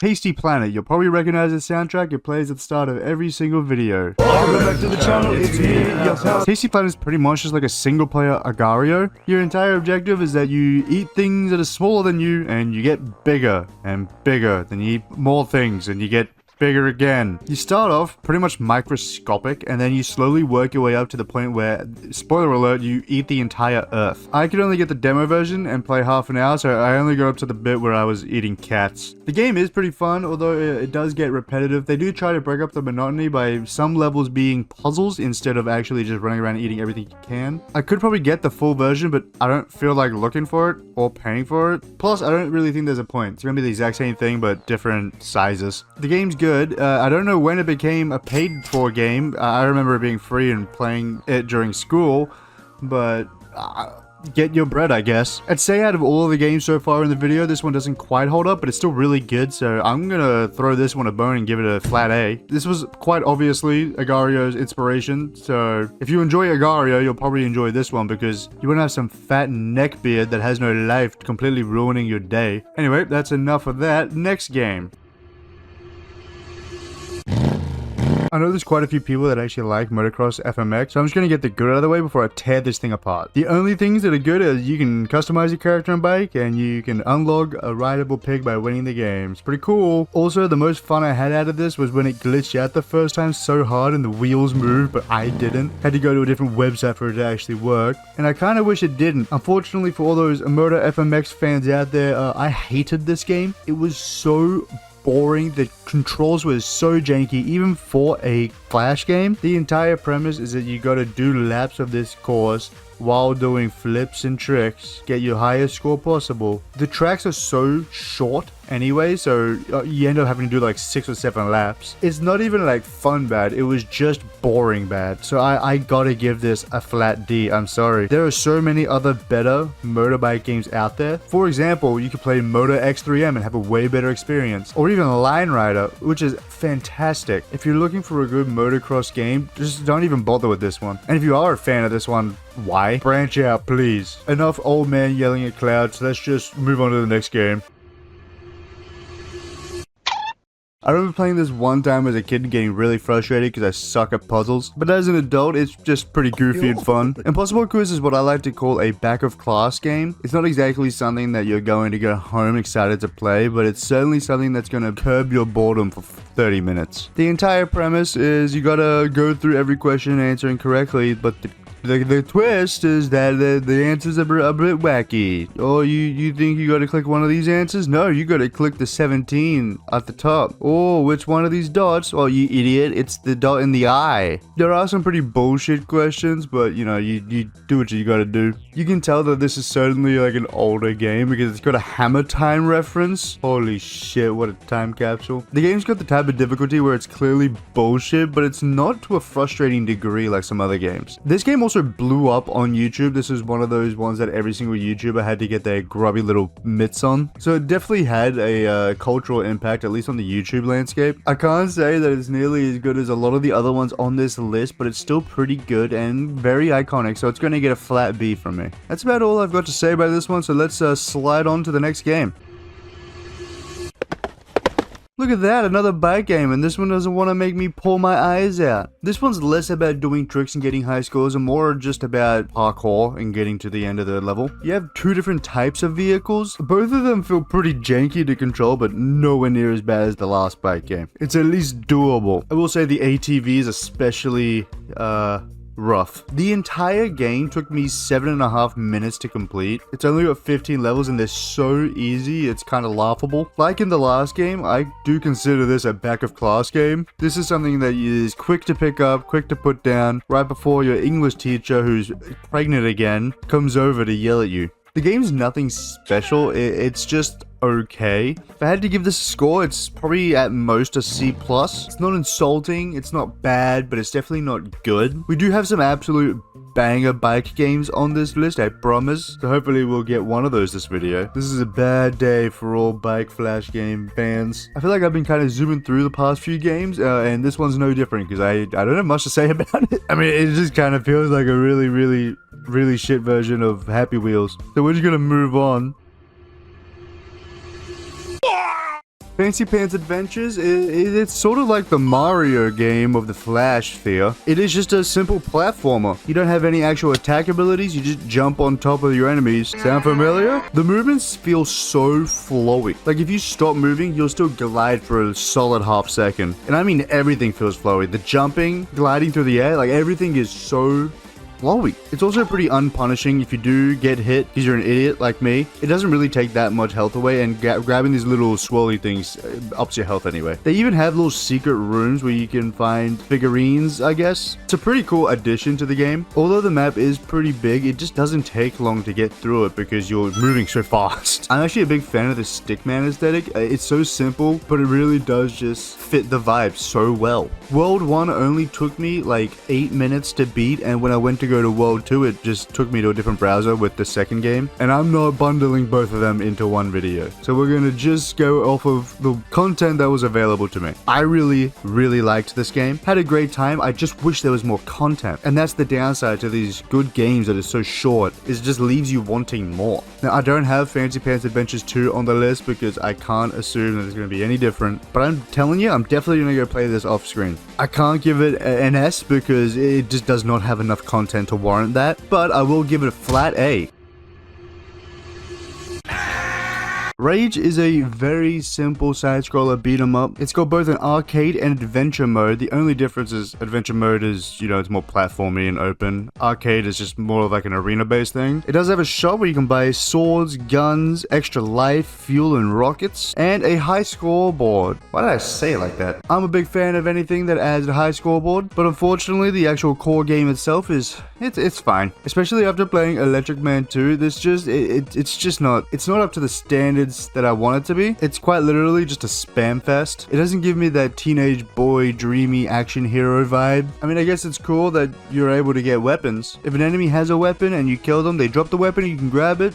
It's pretty neat. Unfortunately, there's so many other better side-scroller beat-em-ups out there. To be quite frank, I'd rather beat my wife than beat anything in this game. But that being said, it's not a bad game, so it's going to get a B-. It's not fantastic, but to the average Flash game, it's pretty good. Full disclaimer, I do not beat my partner, she beats me. Please send help. This was made by the same people that made Toss the Turtle, and that's a game that I really do love. Let's just get the good out of the way. It is still just as gory as Toss the Turtle. So if you're looking for a cutesy gory game, this is pretty good. You get 5 different guns to unlock, a jetpack, and a super shell. There's 50 different achievements to work towards, and 6 different map locations to work throughout. Some of these achievements are pretty wacky too, like you get punched by a banana or stealing the shopkeeper's glasses. So I'm glad that it definitely kept that raw XD Lamau humor. The game is just a side-scroller shoot-em-up that moves for you. You can still move around, but it constantly pushes you to the right. There's a pretty big variety of different enemies, which is good. I like it. You really never know what to expect. One minute you're doming children, and then a giant fucking bomb comes at you. Unfortunately, however, the game, it doesn't tickle my balls. My penis was flaccid the entire time. Not saying it's bad, it's just, it's not enough to get a man erect. It's not you, it's me. I could definitely see some people having a great time with this, but personally, I don't think it's for me. If I had to give this a rating, it would be like a B-, I guess, because it is good. It's well made. There is a pretty decent variety of stuff to do. Man, I just could not get into this one. I didn't care enough. I went to go get milk, and I'm not coming back. That's about it for this one. Next game. What have I got? Oh, and to die, you sweet, sweet, succulent prince. And to Die is a game that I would play on repeat, non-stop, and when it came out on the phone, it got worse. We covered Earn to Die 2 in the first Flash Games video, but we're gonna do number 1. I don't know why, I cannot tell you, but I just really prefer number 1 to 2. For those who don't know what Earn to Die is, get on your PC right now and play it. The entire premise is you are driving from one location to the next before running out of fuel. Every time you run out of fuel, you sent back to the garage where you can upgrade your vehicle's engine or transmission. You can add a fucking turret onto it, a booster, some spikes on the front. Fuck it, it's your world. And once you get to the end of it, guess what? Go to the next garage. Now you've got a semi-truck. Fuck it. Why don't we give you whatever this fucking thing is? I absolutely adore this game. It is so fun. It is just chaotic enough to keep your little ADHD son so preoccupied. I'm just going to get the rating out of the way. This is an easy S-. Also, I'm getting this out of the way. Ultrox 007, I'm looking at you. Earn to Die is a roguelike, and so are all the other games that I said. I looked it up. Google Play said I'm right, and Google Play is never wrong. We love Google Play. I'm just kidding. I love you. I love you. Don't unsubscribe, please. Anyway, next game. Speak of the devil, we've got this abomination that Tasty Planet created. I'm just kidding, it's not an abomination. I actually don't mind this game. Apparently it's got 4 game modes now. Last time I played it, it only had the 1. I'm sure most of you know what Agario is, but in case you didn't, the entire premise is that you start out like a small little fella, and you crawl around eating the small balls to get bigger, and eventually you'll get bigger than other players, and you can eat the other players and ruin their fucking day. Or a big giant chungus is gonna come and devour you. This is Vor the game. This is the Vor game. If you play this, you're into Vor. Speaking of playing it, in the main game mode, there was 5 of us. And the most exciting thing that happened was this guy killing himself and letting me eat him. Maybe I'm into Vor. I tried the Battle Royale game mode. I didn't get anything. I was waiting for players for like 5 minutes, nothing. So the game, it's safe to say, is on its way to being dead. I don't think they get enough players to justify even keeping the servers up, but they're still up. I'm gonna judge the game based on what I have played in the past, you know, when people cared about this game, because it's sad to see it in the state that it's in now. If I had to rate it based on my past experiences, I'm gonna give this a hesitant A+, bordering on an S-, but just not quite. For me, Slither.io was way better. Enough hootenanny, let's just move on to the next game. Let's get out of this graveyard. Gunblood was a shock to me. When I first saw it, I did not expect to like this type of game.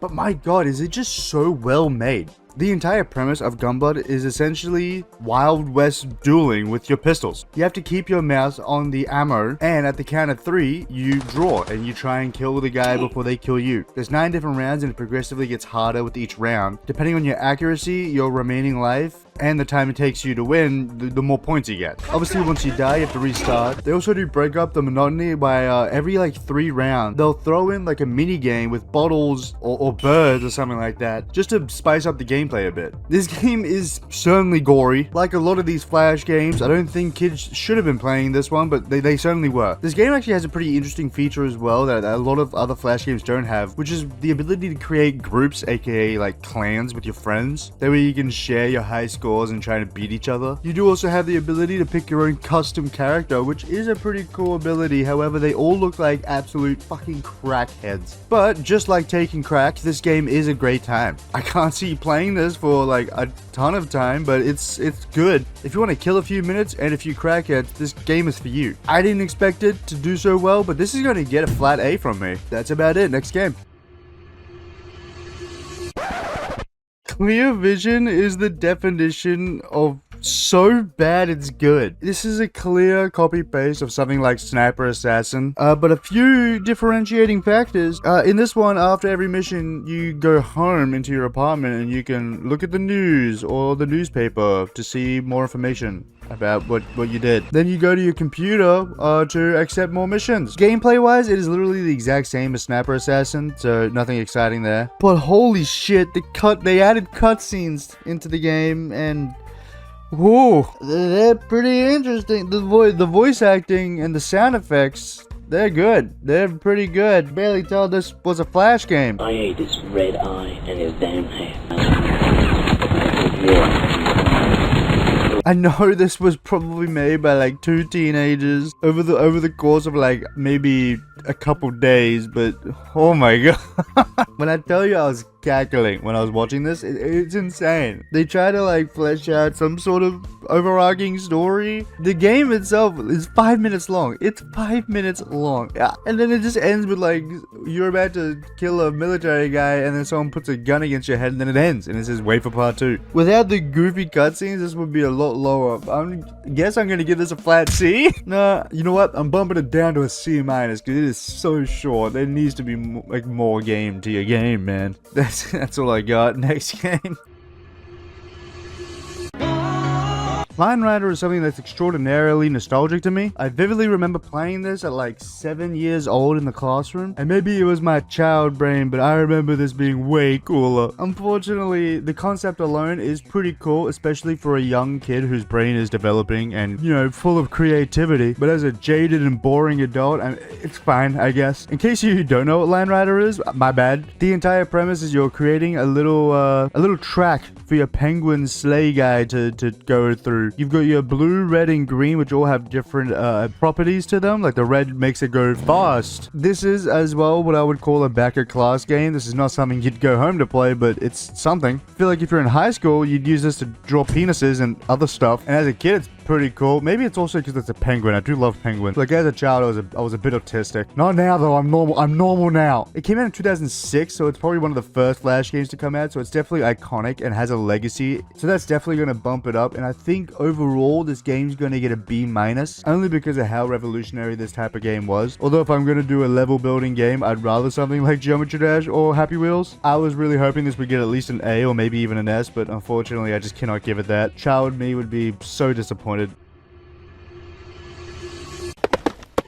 Clop reminds me of an even shitter version of another game that I already hate, Quap. And I already said in the last video, Quap can fuck right off, so Clop can fuck right off too. If you don't know, it's essentially just you're using your H, J, K, and L keys to very awkwardly maneuver your horse from one side to the other as far as you can. This is one of those like ragdoll physics games that are purposefully really annoying. Like with Quap, this definitely blew up on YouTube. A lot of YouTubers covered this. In fact, I couldn't find a version that worked without downloading some external software. So I ended up using all the clips from Markiplier's video. I love Markiplier. He's doing great for himself, but I don't know how he blew up with such classics like Clop video. I'm a unicorn!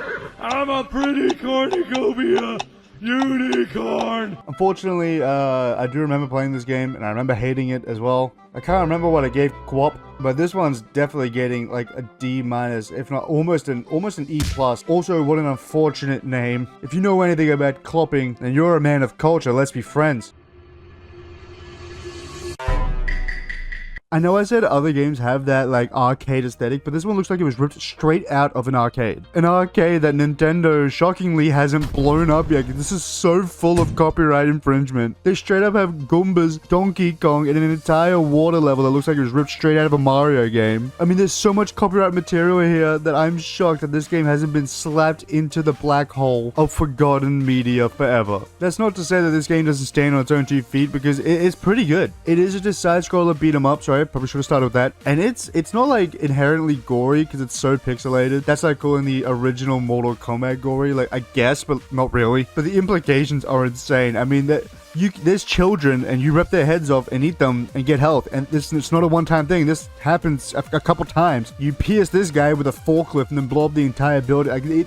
There's some violence. I think the absolute insanity of your surroundings and the things that are happening make up for the pretty simple and boring combat, which is just ASAS. Because for the most part it is a spam fest, but then they do throw in gameplay that is wildly different, like this water section that just, it takes you completely off guard. Not to mention, this game's got like an unholy amount of achievements. If I had to give this one a score, I'm giving it a solid S-.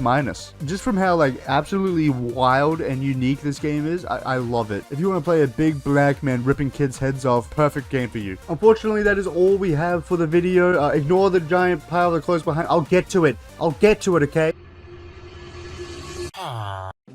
If you're a fan of side-scroller shoot-em-ups, then boy do I have quite the mediocre experience for you. That's not to say that this game is at all or in any way, shape, or form bad. It's just, like, I'm gonna forget about this in like 5 minutes. Nothing really stood out. There's 10 different levels, 2 different difficulties, and 2 different controls. WASD and ESDF, something I have never seen, actually. If anyone out there is using ESDF controls, get fucking help immediately. You get 3 unique objectives per level, which earn you stars. These can range from a whole bunch of things like killing 10 zombies with bombs, or beating the level within 150 seconds, or collect 40 coins. Very exciting stuff like that. There's a terminal where you can buy different guns and ammo, first aid kits and armor. And the enemy types are very cool. You got a zombie, or a zombie with a helmet, or a Middle Eastern zombie, or ChatGPT, or ChatGPT on wheels. The level does sprinkle in secrets that you can find. I wouldn't really call them secrets. They're so out in the open. Even I think a 5-year-old would be embarrassed by this. The level design's fine. It's nothing to write home about. My biggest gripe is that for a side-scroller shoot-'em-up, it feels like it wants to be fast-paced and epic, but it's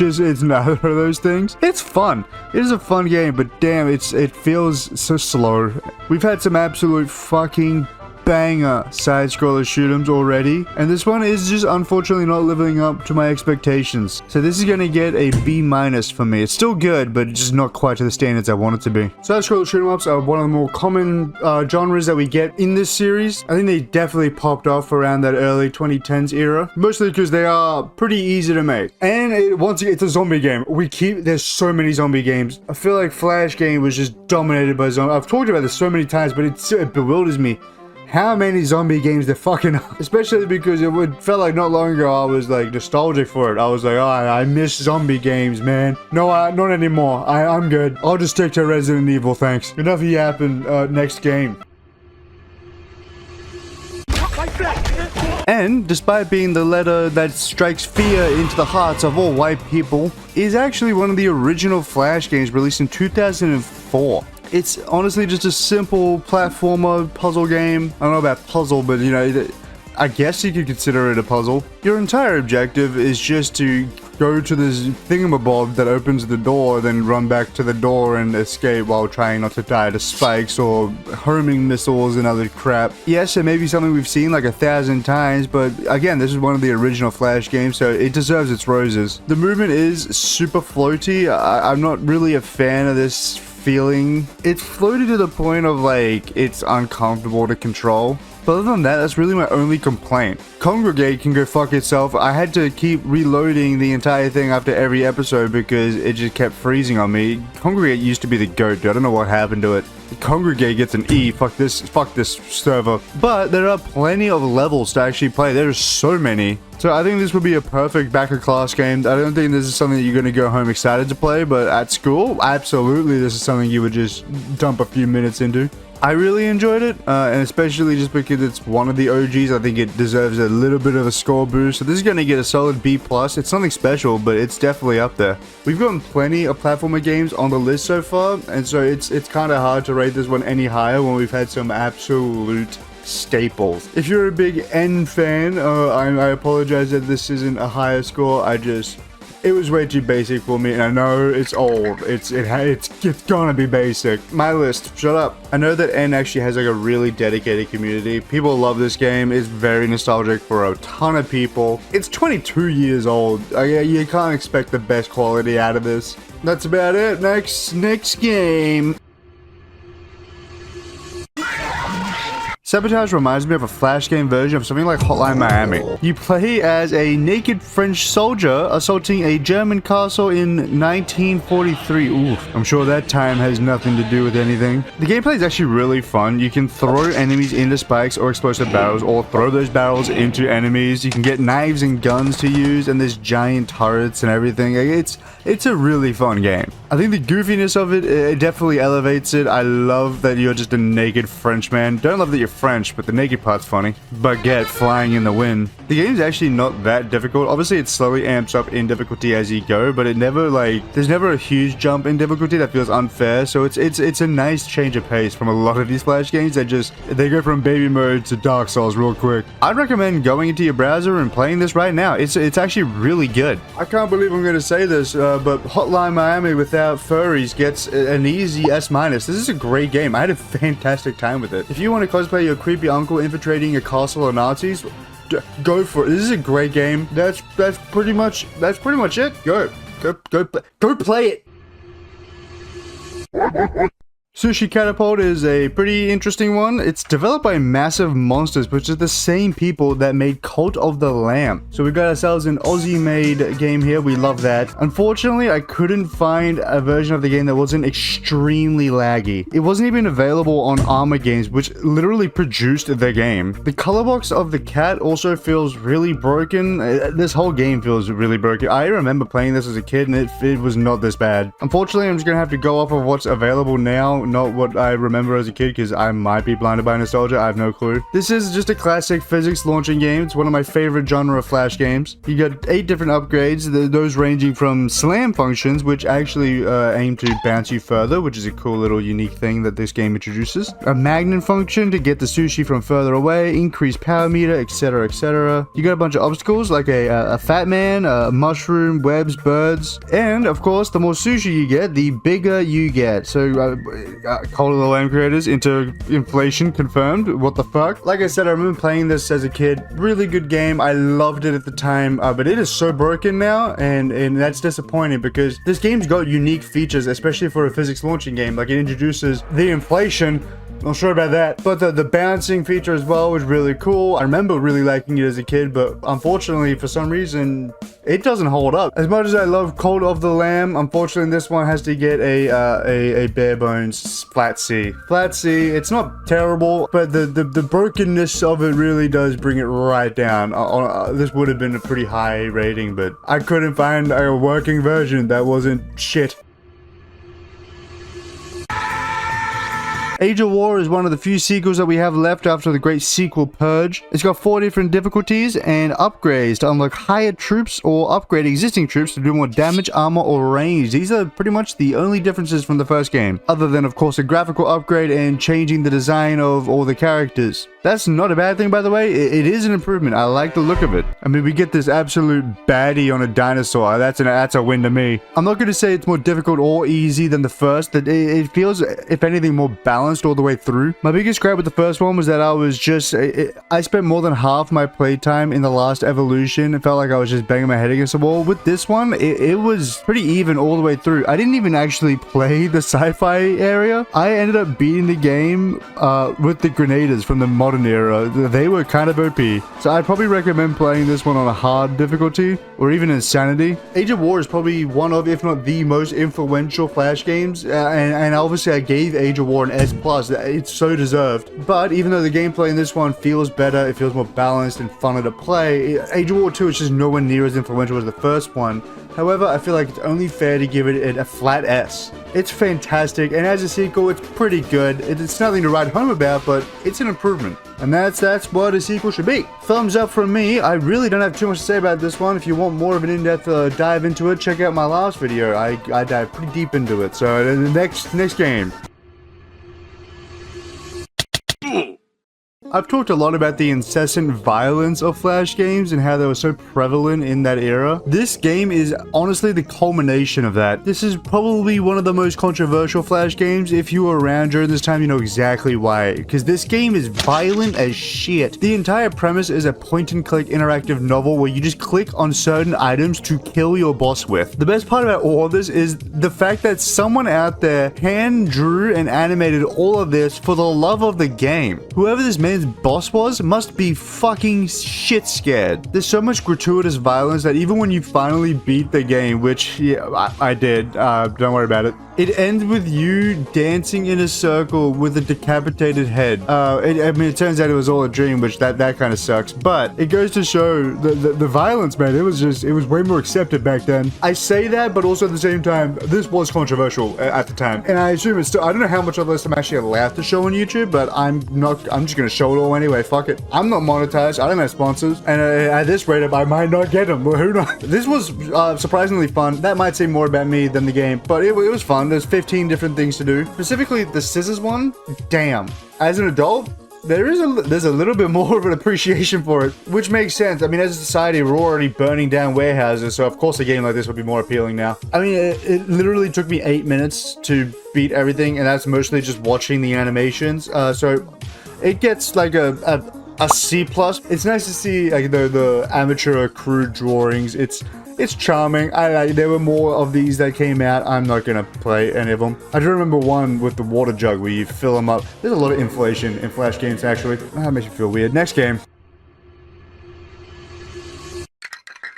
Shore Life is a side-scroller platformer. It feels like a weird mix of Motor X3M and Happy Wheels, but without the wheels. It's got the controlled jank to like really fuck you up, and a lot of gore, something that we've probably come to expect from Flash games at this point. I mean, you get absolutely mutilated, and just like in Happy Wheels, you can still crawl your way to the finish line.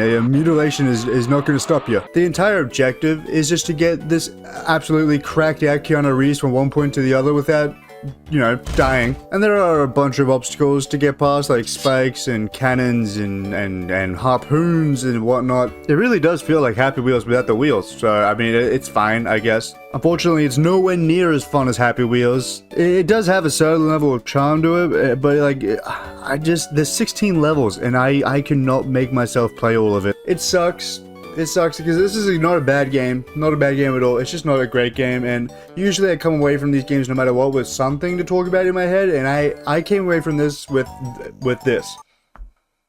Did you hear that? Exactly. I have no opinion. It is literally the flattest sea of all time. It exists. And that's okay. If you like this game, fair enough. I'm sure you love vanilla and Sabrina Carpenter. Not that either of those things are bad. I like a little bit of vanilla ice cream and a little bit of Sabrina Carpenter sometimes. There's nothing wrong with that.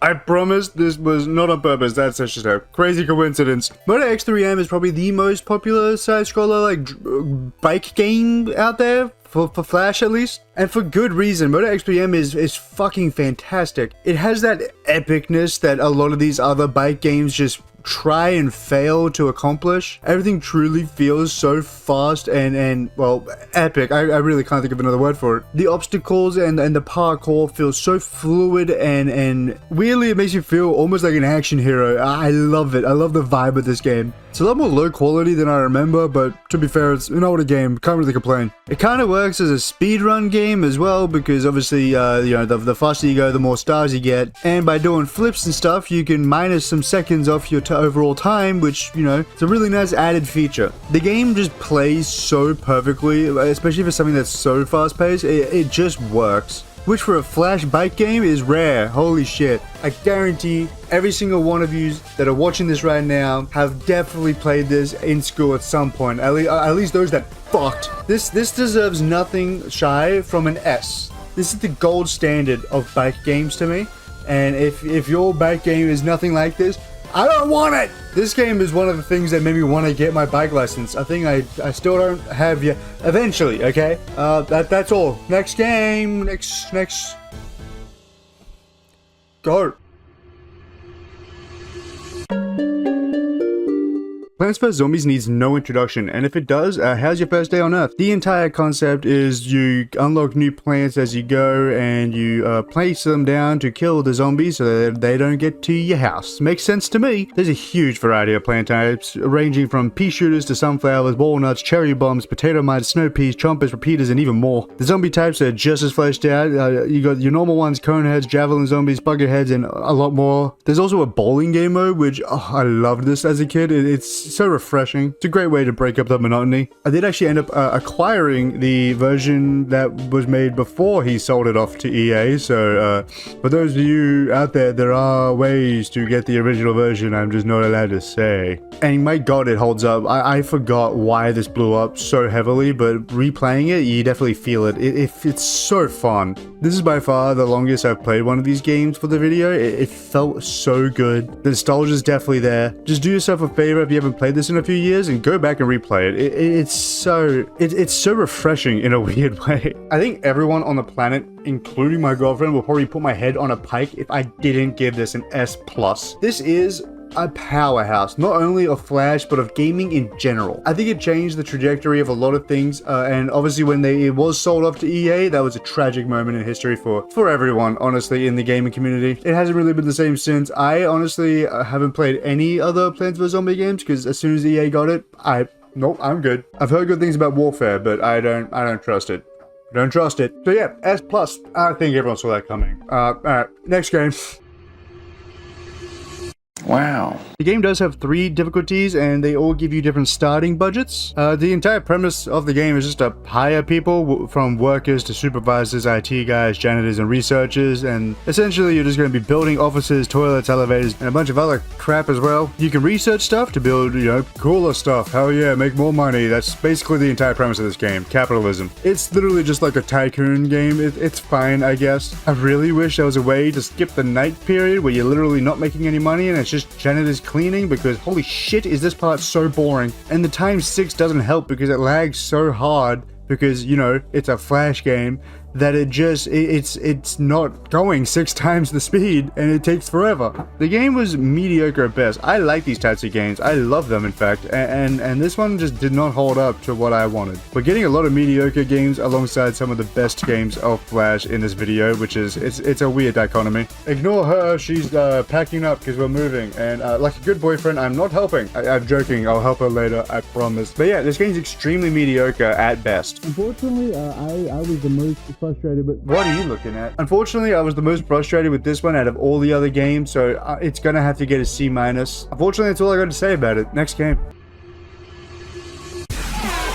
World's Hardest Game is another one of those games that popped the fuck off on YouTube. It really took over the landscape for quite a while. Even to this day, it's still getting played by YouTubers. And although it might not quite be the world's hardest game, it's certainly annoying and frustrating, but that's on purpose. The game itself is simple. You just gotta get your little ball from one spot to the other without dying. There are checkpoints in some levels, which is quite nice, but it typically takes a lot of memorization and dying over and over again, figuring out what the hell to do and how to do it, and timing things correctly, so, you know, it gets a little bit annoying. You will die a lot, but the game itself is fine. It's tangible. I'd say this is a back-to-class game. Not sure why it blew up so hard, but, you know, I'm sure the title probably has something to do with that. Very clickbaity title. And, you know, clickbait used to be a lot more prevalent back in the day. So this was probably a goldmine for YouTubers back then. It's fine. It's definitely a staple. It's huge. It is extremely popular. I think when you think of Flash games, this is probably in the top 10 that you think of. Personally, I didn't enjoy it.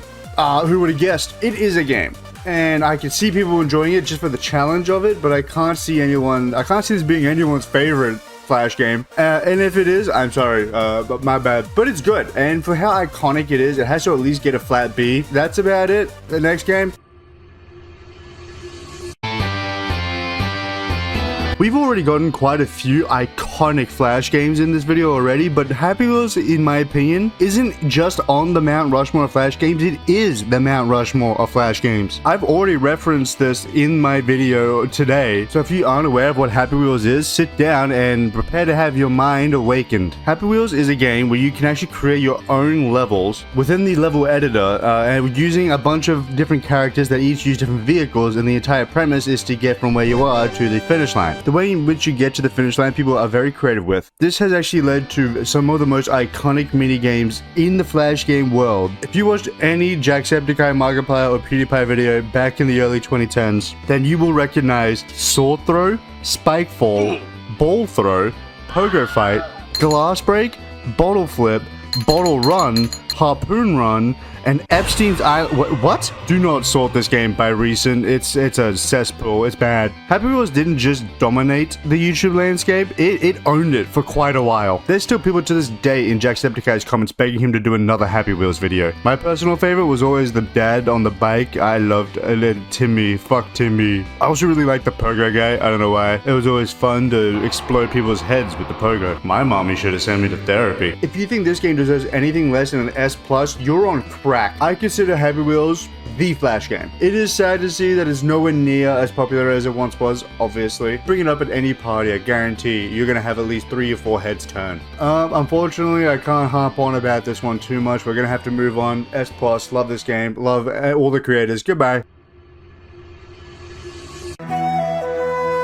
This is going to be a quick one because I literally only got 4 minutes of gameplay out of this. That's not because I gave up, that's because I finished everything I could do. The entire premise is that you have a handful of weapons to choose from, you select the weapon, and just like the game says, you load it up and then you use it to kill a prisoner. This is again falling into that mindless, violent camp, although unlike something like Wag Your Boss, it misses that charm that makes it entertaining. There's really not much variety in how you do things. The loading up of weapons just feels janky and pointless. I don't know why I have to put ammo in my gun beforehand. It can be really annoying to find exactly where you're meant to click to, you know, open up the gun or something, especially when you're not American. I don't know this shit. I do not know how to open up a grenade launcher. I'm sorry. Unfortunately, this was just a very boring experience with a very useless and frustrating mechanic. This is exactly how you don't do mindless violence. This unfortunately has to get a D, a flat D. It kinda stinky, kinda stinky. Look, I really have nothing to say about this. I mean, I played it for 4 minutes and I'm done. So I guess, next game, I guess. Pandemic 2 is essentially the original version and the catalyst for what would become Plague Inc. You know, that insanely popular mobile game that definitely every single person watching this has played at some point because it's so fucking addictive. Yeah, this is the Flash game version of that. And I mean, it's literally pretty much the exact same. You've got your two different modes, realistic and relaxed, and then you got different disease classes like virus, bacteria, and parasite, and you can name your disease. So if you wanted a game that's going to let you fantasize about being Umbrella Corp's favorite little boy and unleashing your horrific diseases onto the world, then this is the perfect game. It's literally just a free version of Plague Inc. So there's no reason not to play this. Obviously, it doesn't play as well as Plague Inc. Plague Inc. is a lot more polished, and there are more options in Plague Inc. compared to this, but it's free. You really cannot complain. This also came out 4 years before Plague Inc. There's honest to God not too much I could talk about with this one because it's exactly like Plague Inc. This deserves no less than a flat A. It is amazing. It feels just as good as Plague Inc. to play, maybe not as good, but really close. So if you're broke and you don't really feel like spending $2 on Plague Inc., just boot this up. It's just as good. Fucking Madagascar could get fucked. I like the movie, but the country, if you're Madagascan, just get infected, bro. Just take my infection, please. H Armageddon is made by Adult Swim, which was kind of surprising. The entire premise is that you can choose between your soldiers, which are just office workers, and it's essentially just a grid-based strategy game. You're trying to take over 5 of these stalls before the enemy can. There's power-ups that you can get that'll like either put you at any tile you want, or you can clone yourself, or you can attack other office workers. But other than that, the game is so simple. It's literally just get 5 cubicles before they can. You can play it on your own or with a friend, so it's got that going for it. But I gotta be honest, the concept is fine, but it's executed so poorly. I was bored the whole time playing this, and I know I sound like a negative Nancy, but damn, it was boring. This is gonna be another quick one. I'm sorry, it is a stinker. It's a stinker. Adult Swim really drowned with this idea. I think there's a reason why I can only play this on the Newgrounds player, because no one wants to play this. No other of these like browser game sites have this. No one wants it. And unfortunately, neither do I. I can see this being something you pick up with your boys in class if you're like desperate for something new, because you can't play together. That's fine. But there's so many better options out there for that. So this is gonna have to get a D+. Damn, we're getting some pretty bad ones. Will the next one hold up? Let's find out. Spin the thing.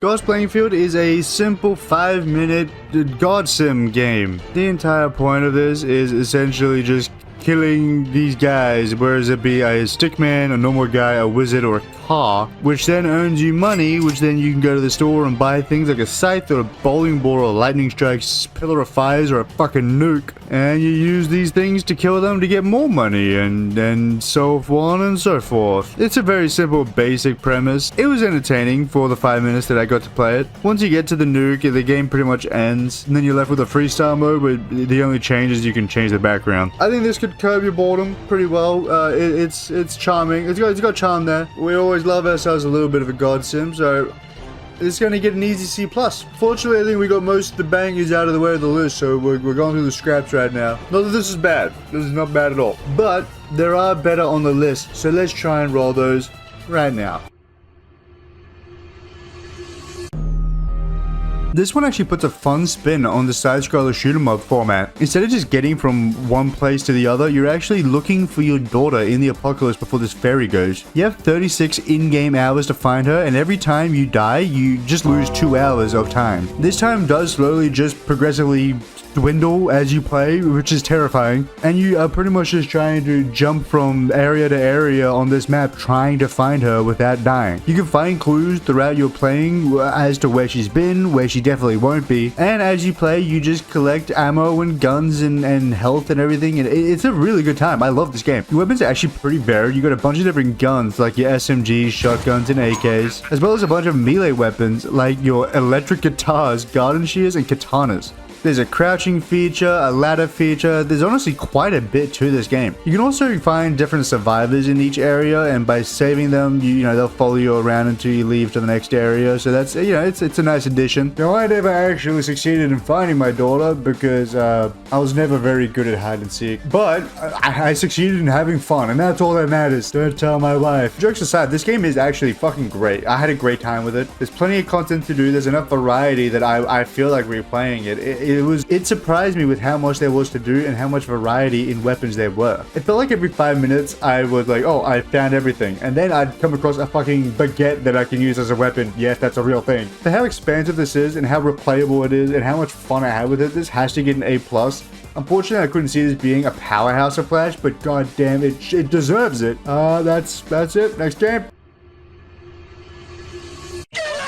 Crush the Castle released in 2009 and was actually the inspiration for what would become Angry Birds. You know, that multimedia conglomerate. It's a weird butterfly effect. A Flash game ended up in the Angry Birds movie. Unfortunately, there's not much to say about this one because it is very much like Angry Birds. If you've played Angry Birds, you've basically played Crush the Castle, unfortunately. If you haven't played either, well, the concept is you use this trebuchet to launch stones at these very flimsily made castles. And you just go to knock over the castle to kill the people in said castle. Once you do that, you move on to the next castle, and you do that over and over again. And, you know, as you play, you unlock different ammo types to use, which, you know, if you played Angry Birds, just the different bird types. It's a very simple concept, but a very, very good one. It's fun to play. It's simple to pick up. A 2-year-old could figure this out. That's why Angry Birds got so popular in the first place. Unfortunately, they capitalized more on the kid color cartoonish thing that definitely, look, it was bound to be a marketing conglomerate. I'm sure there's a universe out there where we got a Crush the Castle movie instead, but I can't imagine the Crush the Castle merchandising would have been amazing. Unfortunately, I couldn't find a version of the game that wasn't laggy as shit, so the gameplay you just watched wasn't mine. I did play it, but I wasn't going to make you watch my 2 frames a second gameplay. The game is good, and for being what inspired Angry Birds of all things, I think it deserves at minimum a flat A. It's wild to see that a lot of these Flash games have actually inspired a lot bigger games to come out. Pretty much all I got to say. There's not really a reason to play this over Angry Birds, but I mean, if you want to just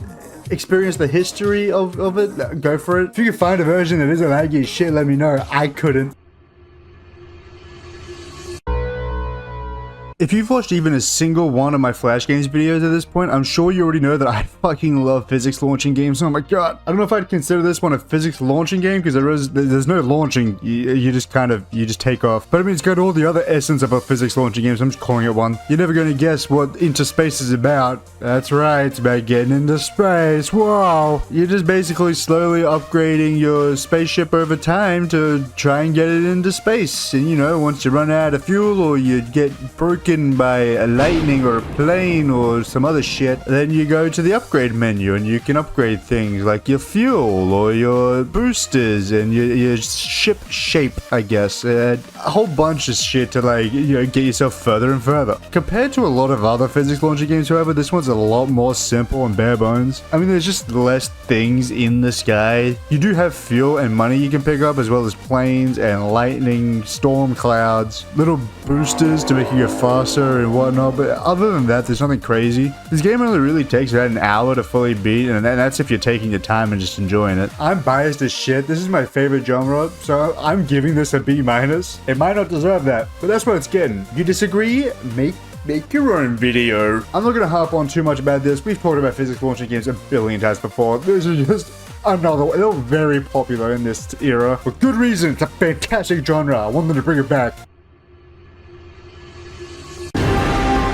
Clicker Heroes was one of the original idle tapping games. It spawned Tap Titan like 2 months after this game came out, so totally not a coincidence. Unfortunately, Tap Titan 2 is one of my favorite idle clicker games, as well as OG Adventure Capitalist before it became just whatever the fuck it is now. It's horrible. I hate this game. Tap Titan 2 is still the GOAT. Clicker Heroes, for what it is still fantastic. I remember playing this a lot as a kid. I actually ended up playing this on Steam because yes, it is on Steam for free. I consider Clicker Heroes one of the more influential idle clicking games. It definitely helped popularize the genre around that time period, helping blossom it into whatever it is now. It's a genre that's still not as popular as it once was, but it's still definitely got a market. The game's simple. You go stage by stage. There's 10 levels in each stage, and every 5 stages is a boss fight. You've got your click damage, hero damage, and your abilities, such as Click Storm, which is OP as shit. The abilities do have big cooldowns, which makes sense. They are OP. A whole slew of achievements, which love this, and a stats board to see, your stats. This game is addictive as shit. I played this for way longer than I thought I did. I love it. I'm going to be playing this after this video. For being yet another Flash game that spawned some pretty good copies, I don't see any reason for this to not get an A+. It's so well made. Look, fantastic games are fantastic games. It may not be Tap Titan, but god damn it, without this, there wouldn't be a Tap Titan. This may also deserve the S rank, but unfortunately, it's just not that much of a powerhouse, so it is just going to have to stick with an A+. Neil the Nail is a point-and-click puzzle game. I've never really played this one, so this was an interesting experience. The story's pretty simple. There's a nail versus hammer war, basically using Vietnam trap techniques to demolish the American authority. Hell yeah. Oh, wait, no. Okay, now I'm a magnet. Alright. Oh, now I'm saving a sexy little nail hoe from these super creepy looking hammer guys. We switch between these characters pretty frequently for the remainder of the game until they finally meet together and get stuck together. And oh, okay, that's the end of the game now. Alright. The game only takes like 8 minutes or so and is definitely one of those backer class games. It's a one-time thing, not really replayable at all. The puzzles are super easy and there's not really a lose state. If you end up clicking the wrong thing, it just kind of does nothing until you click the right thing, so the lack of danger or possibility of loss does take away from a lot of the enjoyment in this. This is basically just baby's first puzzle. It's not necessarily a bad thing, but it's just super forgettable, especially if you're not a child. I know that this specific title is actually really adored by a lot of different fans, however, I just couldn't get into it. It's not necessarily bad, just meh. So I'm just gonna have to give this one a C+. It's still good, but it just kind of lacks substance. Next game. Mutilated Doll 2 is a mix of something like Powder and Beat the Boss. You're able to actually change the environment both aesthetically and also the environment's gravity, temperature, and wind. There's a bunch of different powers to utilize like fire, shock, boxing glove, freeze, explosion, etc. You're able to spawn in a ton of different tools to utilize like axes, sci-fi guns, swords, explosives, statues to drop on them, or even equip the dolls with different hats and other hand tools. There is so much you can actually do in this game with different triggers and like a billion different items and settings for said items, like scaling them, which is kind of overwhelming, I'm not gonna lie. It took me a while to figure this game out, but holy shit, I don't think I actually got the full hang of it in the end anyway. There's just so much to figure out. Or maybe I'm just stupid. That's a very high possibility. The game obviously has minor gore elements, something very prevalent in most Flash games at this point, so that's not really surprising. The kids do yearn for violence. The possibilities in this game are seemingly endless. It truly does feel like something like Powder. Obviously, the average Joe Schmo is going to come across this and do the basics. However, if you're really into it, I'm sure you could become a fucking menace. Unfortunately, I am one of those average Joe Schmoes. I cannot be bothered to actually spend that much time learning all the ins and outs of this game. I'm sorry. I just don't care that much about it. I think objectively, if you did put that time and effort in, this is a fantastic game. Probably one of the best Flash games out there. However, if you're like me, you don't have that much effort to put into it, it's still a really good game. And it's at minimum a B+, but it's just not to that extreme that a lot of Mutilated Doll fans are. Like I said, a lot of people out there do love this title, and it's for good reason. And if you're one of those people, hats off to you. Anyway, next game. Yet another point-and-click puzzle game, literally just a caveman this time instead of Neil the Nail, but even easier. The general premise is Adam traversing the prehistoric age through dinosaurs and other traps to reach the love of his life, Eve. Again, everything is so goddamn easy in this game. Again, there's no lose state, it's just mindless bullshit. Yes, this could again be a good kids first puzzle game, but even the premise isn't as goofy and fun as Neil the Nail. So it just really doesn't have any legging to stand on. There's no real like reason to play this one. It's not as memorable as Neil. I honestly don't have much to say about this title at all, so I'm just gonna kind of zoom through it. This is literally just a worse version of Neil the Nail to me. Flat C, extremely forgettable. If you're gonna play a game like this, just go play Neil the Nail. And if you really like Neil the Nail, I guess give this one a go. I don't know. I'm gonna forget this exists in the next 2 minutes, so I guess just next game. Epic Battle Fantasy V is one of those Flash games that is super popular, but I just never got around to playing. But I really wish I did, because I, instead of playing Castaway, could have been playing something absolutely phenomenal. Right off the bat, you're able to pop these little adorable guys in the main menu, which immediately my expectations for this game have skyrocketed. Is that Pikachu? EBF5 is a classic JRPG turn-based combat game, something that I have been bombarded with my entire lifespan on this channel. Speaking of Pokemon, you can also capture monsters. Seeing the inspiration, I guess. Hopefully Nintendo doesn't do a frivolous lawsuit against these guys as well. Just as expected from a title like this, you have a variety of attacks, spells, and items to utilize against a variety of different enemies that all have different weaknesses and strengths, forcing you to strategize, or, like every Pokemon player, just only pick the damage abilities because big number equals good. The game is riddled with features like a bestiary, medals, quests, crafting, and all that good stuff you can expect from an actual game, not just a Flash game. This is not the usual quality you get from a Flash game. This is insane. The art style in general is the classic Flash games aesthetic of looking really amateurish but definitely charming. Whether it's the chibi style in exploration, classic style during combat, or whatever these cutscenes are, I absolutely love it. The variety of different art styles within the game as well really show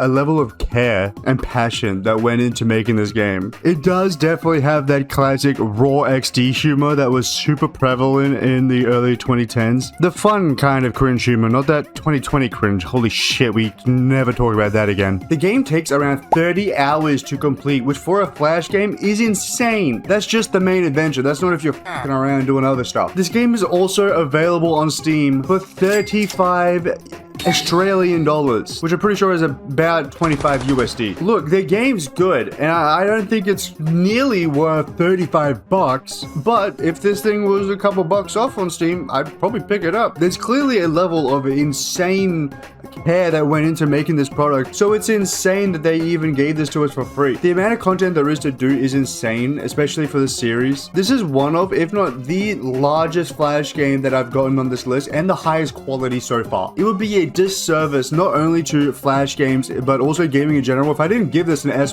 This is fantastic work. I'm honestly shocked that I didn't really hear about this much before this video, but I really can't recommend this enough. Even right now, if you're watching this, go try it out for free, and if you really do like it, buy the game, support the devs. Why not?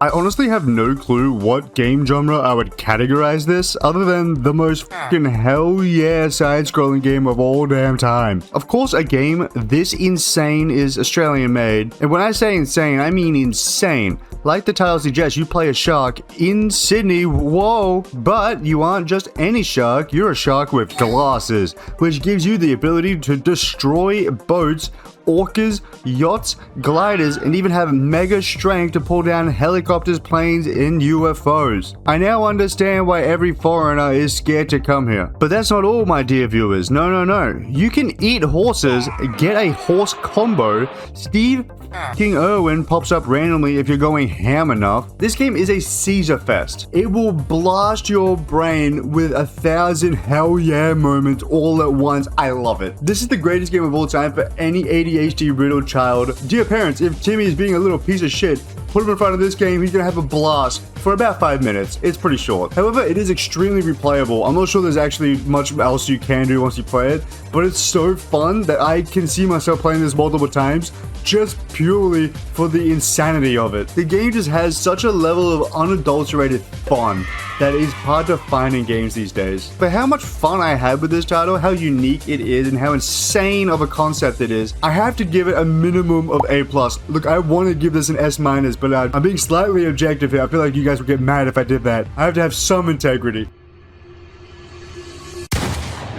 Johnny Upgrade is very reminiscent of the game formula of a physics launcher game. Play, earn coins, die, upgrade, repeat. However, instead of launching and flying through the air, the game is simply a side-scroller platformer, which is a fun spin on one of my favorite Flash genres. You have your classic upgrades like speed, jump power, time limit, multiplier, and health. At the end of the level is a boss fight to beat the game, as well as many smaller enemies throughout the game that just exist to be a nuisance. The art style is pretty bland, which might sound obvious because we're talking about Flash games, but it's not even really stylized or fun like other Flash games, just meh. I did have a lot of fun. This is a shorter game as well. It only takes about 12 minutes to complete if you're not completely incompetent. Competing with other physics launching games, in my mind at least, is a lot shorter. Yes, it's not technically a physics launching game, but it basically is. Even though I wasn't really a fan of the art style at all, to be honest, the gameplay is pretty okay. It's nothing to write home about, but there's no complaints on my end. It's just a very standard platformer, and there's nothing wrong with that. Look, I won't call it the middest game of all time. It's certainly not as forgettable as a lot of other things on this list. But again, it's nothing to write home about. I'm gonna give this a C+. It's pretty good, but I'm not gonna come back to it. Speaking of physics launching games, Burrito Bison is a classic. Launching yourself into a crowd of gummies during a wrestling match like a true terrorist. The game released in 2011 and became a massive success, one of the biggest in the subgenre. They released a more polished version in 2016, Burrito Bison Launcher Libre 2, that absolutely slaps. I accidentally played this instead of the original for quite a while, and I was like, oh damn, I don't remember it being this good. You can even become a woman in that one. It's got features like the ability to slam your big, sweaty, hairy body onto these gummies. Just don't slam into the police gummies, because that's an instant lose. This f***ed me up more times than I like to admit. You got a bunch of upgrades like the Diddy Lotion, elastic cables, rocket slam, bounciness, etc. As well as a bunch of different unique enemies like your normal gummies, money gummies, police gummies. The game is certainly fun. Just not a lot I have to say that I haven't said about the other 1,000 physics launching games I've played already. I will say, compared to those, this has a lot of variety when it comes to obstacles and enemies and upgrades, which in a game like this is a necessity. It's definitely one of the more polished and known of its genre, so for that, it has to get at least an S-. This is already one of my favorite genres, and this just does it so well. Next game! Mighty Knight is a side-scroller hack-and-slash game with a coin upgrade progression system. You have 5 stages: the plains, woods, cave, bridge, and castle, as well as a bunch of upgrades for some stuff like your armor, sword, boots, and shield. You're able to collect other adventurers to join you on your journey and also upgrade them as well. It even has a compendium to learn about said enemies, which I love that. Small additions like this really show that the game creators put a lot of care into their project. Also, at the start of every round, you're able to buy runes, which will boost stuff like your base damage, health regen, etc. You get like 4 levels per stage each stage, so it's like a total of 20 or so levels. There's heaps to grind out here. At your later levels, you're not going to win it first try, so it's not just 20 levels. You're going to be replaying some of these a couple times. It's not an overbearing amount either. Like, yes, there is a bit of a grind, but it's not going to make you want to stop. I can see this having some replay value for those that are a fan of a hack and slash type of game, but for me, probably not. It's going to be a solid flat B though. This is pretty good. If you're into hack and slashes, you're looking for something that's free, give it a go. Why not? Straw Hat Samurai is a very interesting one. It's got 2 different modes, your normal and survival mode, and you're never going to guess what survival mode is. That's right, you gotta survive as long as you can with endless waves of enemies coming at you. Get hit 10 times and you lose. The gameplay is really unique. To attack, you use your mouse to draw a line on the screen, and after a brief pause, your samurai will Naruto jutsu his way through the path that you just drew, slicing anything in its way. It gives that really overly dramatic, hell yeah samurai vibe perfectly. It just really encapsulates that like childhood brain. The main map gives you multiple pathways you can explore to find different treasures that give you stat boosts or weapons like bows. There's a bunch of different enemy types as well, like your normal, your archers, and shield guys that, you know, give you a bit of a challenge, because you are OP as shit in this. Unfortunately, despite the really unique gameplay, it just couldn't hold me for that long. It got old pretty quick. It didn't take me long at all to be like, okay, I'm over it now. The art style is pretty good. Everything works great. It's just, it couldn't hold my attention. I can't see this being my favorite game, but I can definitely see someone absolutely adoring this. It's going to get at least a B-. It's a pretty good title. It's just not going to be in my top 10 anytime soon. Released in 2009, helping popularize the infinite runner genre and inspire other games like Vector to release, aka the most hell yeah mobile game ever. The game's got a really cool background environment with like giant robots roaming around and ships flying by and even drop pods slamming into the rooftops to trip you up. It's a very monochrome tone, but that's kind of the vibe. It's a very intentional design choice and it works really well. It was fun. It's an extremely fast-paced game and it's somewhat difficult, but only because of the absolute speed and also the jumping that is extremely floaty. It's kind of hard to gauge where the hell you're gonna land. Definitely takes some getting used to. Other than that, it's very basic. I mean, it's down to the bones. This is as basic as it gets. This is actually available on Steam for $4.50 Australian dollars, which, no, it's not worth that. It being such a pioneer of its genre and definitely one of the biggest to popularize what it became, truly an OG of the Flash era, it would be disrespectful to put it anywhere near that C category. But also I can't see it going any higher than a flat B. I'm sorry. It's definitely not down there with the boring ones, but it is nowhere near the best of the best. No. It's a very solid experience all around without all the bells and whistles. What more can you ask for? Next game. Hey, remember that Sydney Shark game? Well, imagine that, but, medieval. Instead of that modern day crap, we're taking down flying pirate ships, dragons, destroying castles, and turning into a Beyblade to kill the Kraken or slaughter some Cupids and vampire bats. What the f*** is happening? This game is just as, if not a little more batshit insane than the last. I mean, they seriously ramped up the hell yeah to dangerous levels of ridiculous, but I mean, to be honest, I kind of love it. I mean, the shark is wielding a fucking sword, for God's sake. How more ridiculous can we get? If you love any of the other shark games, this is a must try. It's just dumb, stupid fun for a solid 3 minutes or so. You can't go wrong with one of these shark games, man. It's gonna get the same score as Sydney Shark, easy A+. Its stupidity is immaculate. Defend Your Nuts has 3 basic difficulties, and it is a turn-based point-and-click defense simulator. The gameplay is pretty simple. Hordes of enemies will approach your squirrel, and he will have to use its tools to stop said enemies. This is done by clicking and holding with your mouse to adjust the power and direction of your shots.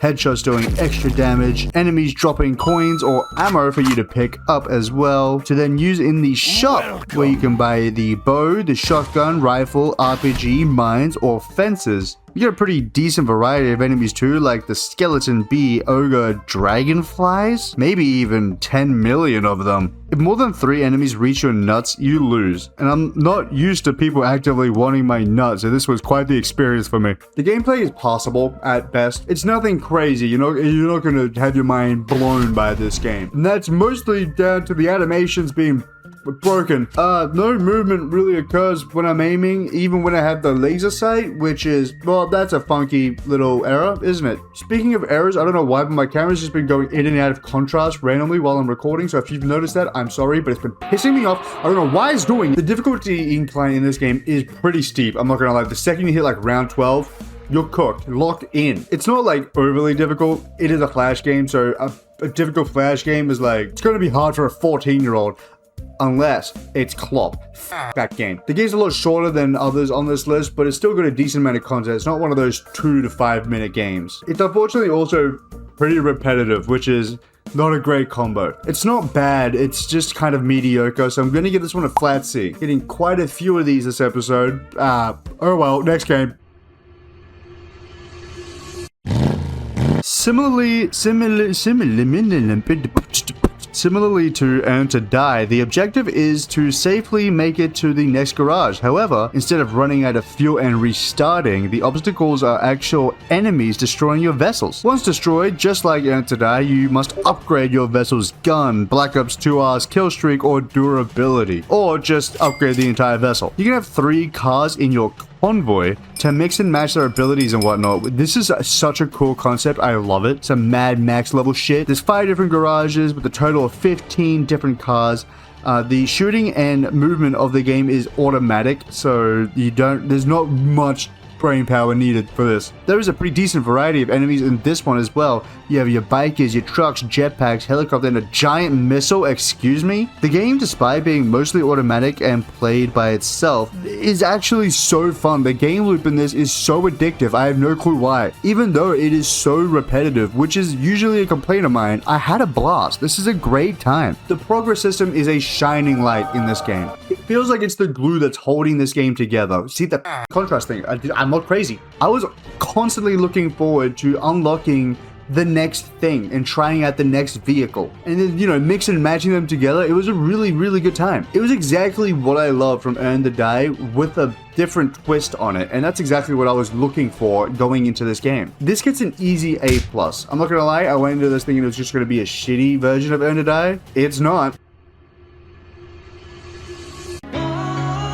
Nightmare Tower is a very nostalgic one for me. The premise is simple. You're flying through different levels of the tower, bouncing off of different enemies and avoiding the pool of ever-rising lava below you to save the princess from every floor of the tower without dying. Just like most of these games, pretty decent variety of enemies. You got your normal ones, spiky boys that you have to avoid hitting, the ball shooters, which, yes, you're meant to avoid the balls too, and dragons. Oh, you earn some money via quests as well that you can then use in the store to upgrade things like your armor, your sword, boots, and rocket, or even stuff like luck, extraction power, oil, and speed bonus. And yes, they do give you physical representation of these upgrades. It's a nice little addition. I love it when they do this. Off topic, but at the start of one of the rounds, it hits me with a Leica boss reference. Holy shit. I love that Flash games really are just a time capsule of a, well, I don't want to say better time, but well, you know what? It was a better time. We need to go back to this. I really like the art style in this game as well. It felt extremely similar to me, so I looked into the developer of this and I found out that this was made by the same guy that made Burrito Bison. Starting to explain a lot about this game and why it's such a banger. The gameplay is actually really fun and a lot more engaging than you would think, honestly. You only really need to use one hand for your WASD. What do you mean by that? So it's pretty simple gameplay wise, it's just that the game loop itself is really good once again. It certainly does have a bell curve of grind. It starts off pretty easy and you progress pretty quickly, however you will very quickly also hit that bell curve where the grind gets immense. That's not a problem for me though. This is extremely replayable. I had a blast playing it. I didn't mind grinding it out at all. So with the progression system, the art style, even the music, everything about this game was amazing. This has to get at least an A+ from me. I loved it as a child. I love it as an adult. This is an absolute banger. I love it. Go play it. Next game. Killtrocity. Swords and Souls is a very, very interesting one. You get to customize your soul's hair, eyes, and facial hair. This game is one of the more expansive ones I've gotten on this list. The main premise is to enter and progress through the arena via combat, where the standard attacks are pretty much automatic besides abilities and skills that you can manually cast. In order to progress in strength, you go to the training grounds where you can level up the grounds themselves, strength, block, accuracy, and speed. All of these require you to complete different mini games, and the longer you do it, the more you're going to upgrade it. It's a pretty cool feature. I like it. You can use the coins that you earn at the shop to buy different weapons, shields, armor, potions, and magic scrolls for combat. But that's not all. There's even more. You can go to your character sheet to level up, get different statistics, and unlock a variety of skills and talents to use in combat as well. Oh, and lastly, you can just buy and own a home, slowly upgrading it with the coins you own just for fun, I guess. Why not? There is also a museum I didn't quite get deep into, but even that, it seems pretty expansive.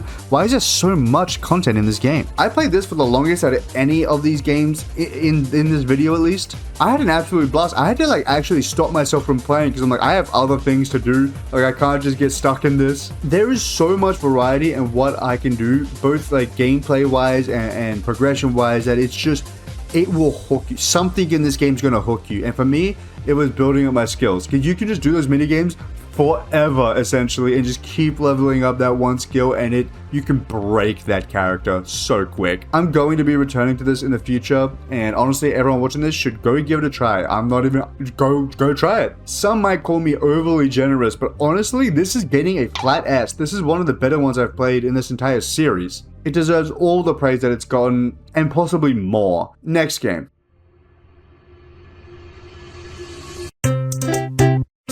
Holy shit, speak about praise. Papa's Pizzeria is obviously one of the most infamous Flash games of all time. The first entry into a massive franchise. But it's not the best. That's Papa's Pizzeria, alright? That's the best one. Day by day, you take pizza orders and go through all the stages of toppings, cooking, and cutting said orders to deliver them to the customers.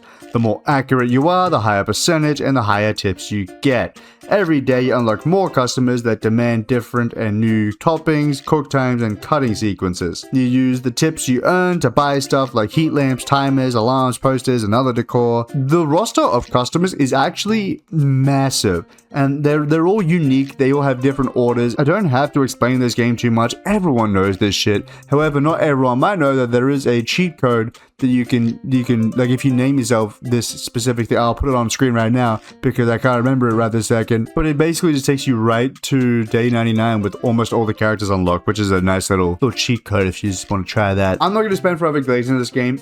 Everyone knows this. Even if you don't even, like, if you at the start of this video were like, what's a Flash game?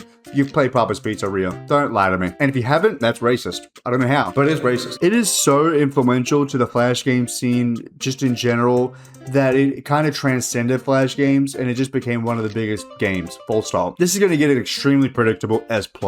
Who would have guessed? Let's not waste too much time on this. I know I'm just rushing through one of the biggest games of all time, but come on. The second entry of Stick War really screwed me over when I played it for this series, so I'm giving it another chance. We're playing the original. This is one that I remember loving with all of my heart, so I hope it doesn't disappoint. Not really relevant, but I already hate this main menu. Why is the text so hard to see on this shit? What? This is such a bad design choice. The premise is pretty simple. You use miners to gather gold, use the gold to get more miners, or other troops like swordsmen or archers. You unlock a variety of other troops like Spartans as well. If you just play through the game, you just kind of get them as you go. And you use all these to either defend your statue against the opposing enemy or attack said enemy's statue. Balance all of this to win upon destroying the enemy's statue. After every level, you kind of just go to the armory and upgrade all your troops and miners or your statue itself, upgrading stuff like their speed or their attack damage and stuff like that. Occasionally, the game will throw in a different mission like defending yourself against an ambush, which is it spices it up. The game can be pretty easy, so I recommend playing on hard or insanity if you're no longer a child. This game is iconic to all those little boys out there. Trust me, I know a lot about them. It is really a true icon in this entire sphere of Flash games. And yes, it is just as fun as you remember. It's got a good amount of content too, and it drip feeds you enough new content that it kind of negates the repetitive nature of the game. This is probably one of the easier flat S's that I'm going to give out in this series. I'm sure everyone expected that. Anyways, next game. You start by creating your own gladiator by customizing their appearance and allocating points into your 7 skills. Once you're in the town square, there's an armory to buy different armors and shields, and there's a weaponsmith for, well, weapons. And then the arena, throwing you into a 1v1 using turn-based combat. You can move forward and backwards, taunt, charge, and then when close enough you can finally attack with 3 different power levels, each with varying chances to hit. This game, unlike a lot of other turn-based games on this list, definitely relies on strategy a lot more, which I like. It's good. Upon winning a fight, you get 3 more skill points to allocate into your character, along with gold, obviously. Occasionally you'll get a champion fighter, sort of like a mini boss fight, and upon beating the champion, you can steal a piece of their equipment, like a sword. Honestly, at first I thought this was made with the same guy that made Swords and Souls, but it's not. It's an entirely different thing. This game is honestly so fun, and I'm having a blast What the f? This isn't the full you gotta be kidding me. Despite me being cut off short, much to my chagrin, I really wanted to keep playing this. I was having a good time. And the very messy art style. Don't let it fool you. This game is fantastic. I could not tell you why, but I could not tear myself away from this until the game forced me to. It reminded me of a smaller scale version of something like Swords and Souls, which is why I thought it was made by the same guy, but it's not. So clearly Swords and Souls was just inspired by this game. This is gonna get a flat A. It is just a smaller scale version of Swords and Souls, so yes, I would go recommend playing Swords and Souls over this, but this game's really good too. It's just not as in-depth as a lot of other titles on this list, so it's not going to get a super high score. Next game. this will be a quick one, mostly because the game itself is a quick one. I mean, the entire point of this is you're an assassin sneaking up on the king, having to hold in the mouse button to raise the bar to fill it. That doesn't make sense. You gotta raise the bar until it's full. That's better. In order to assassinate said king, but be careful because occasionally he will turn around to catch you, forcing you to have to let go of the mouse and reset your entire progress so you don't get caught. Once you assassinate the king, you take his place, and then you have to be the one looking back to catch your assassin, or else you die, and then, yeah, it just kind of like does that forever, so you just keep switching places. It's fine. Like I said, super short one. Not gonna waste too much time on this. I really don't have much to say about this at all. I played it for 3 minutes and I had gone through like 5 different rounds of it. I had to actually like let myself lose to see what would happen. It still keeps going. The game keeps going. So there's not even really a lose state. There's no point. You know, okay, this is one that I had never played before this, but I'd seen a lot of people talking about it and some clips online of it, so I expected way more out of it going in, and I think the fact that I expected so much more kind of tainted my experience. Not that there was much of an experience. The game's not inherently bad. Let's put that out there right now, but I don't really see a point in playing this once, let alone more than once, so I'd C-, I guess. I mean, it's... Why? On to our final game, ladies and gentlemen. Not even going to need the wheel for this one. Of course, we're playing Doodle God. Yeah. You could call me the god of doodles the way I be handling them. Anyway, finally, ending our almost year-long series with a classic. Unfortunately, I have already covered Doodle Devil in this series, and this is just a more fleshed out version of that, so let's get through this. Right off the bat, there is already so much more content compared to Doodle Devil. Ignoring the main game, we have quests, puzzles, artifacts to find, and, you know, other shit. But we're gonna focus on the main game for now. There are 4 stages to the game that you work through as you progress, from basic elements to technology, modern age, and then the world of magic. Your objective is to combine 2 objects of elements together to create a new one, only opening up more and more possibilities. And they do give you hints in case you're completely like me. As you unlock new things, they show up on the world map, slowly populating it and changing it over time, which is a fantastic design choice. It greatly enhances the feeling of progression. If you're a patient person, this game is a blast. Unfortunately, this is only good as a mobile game to me. I can't play this for more than 10 minutes at a time without wanting to tear my eyeballs out. Don't get it twisted, I do love this game and it is good. I'm just so brain rotted that I need at least 20 different stimulus at once. I gave Doodle Devil a B+, and this is just a way more in-depth version of that with a lot more content. So this is going to get a pretty easy A-. It's a great game, it's just not quite my speed, and that's fine. Not everything's going to be for me, but I know that it's good. I know it is. I enjoy playing it.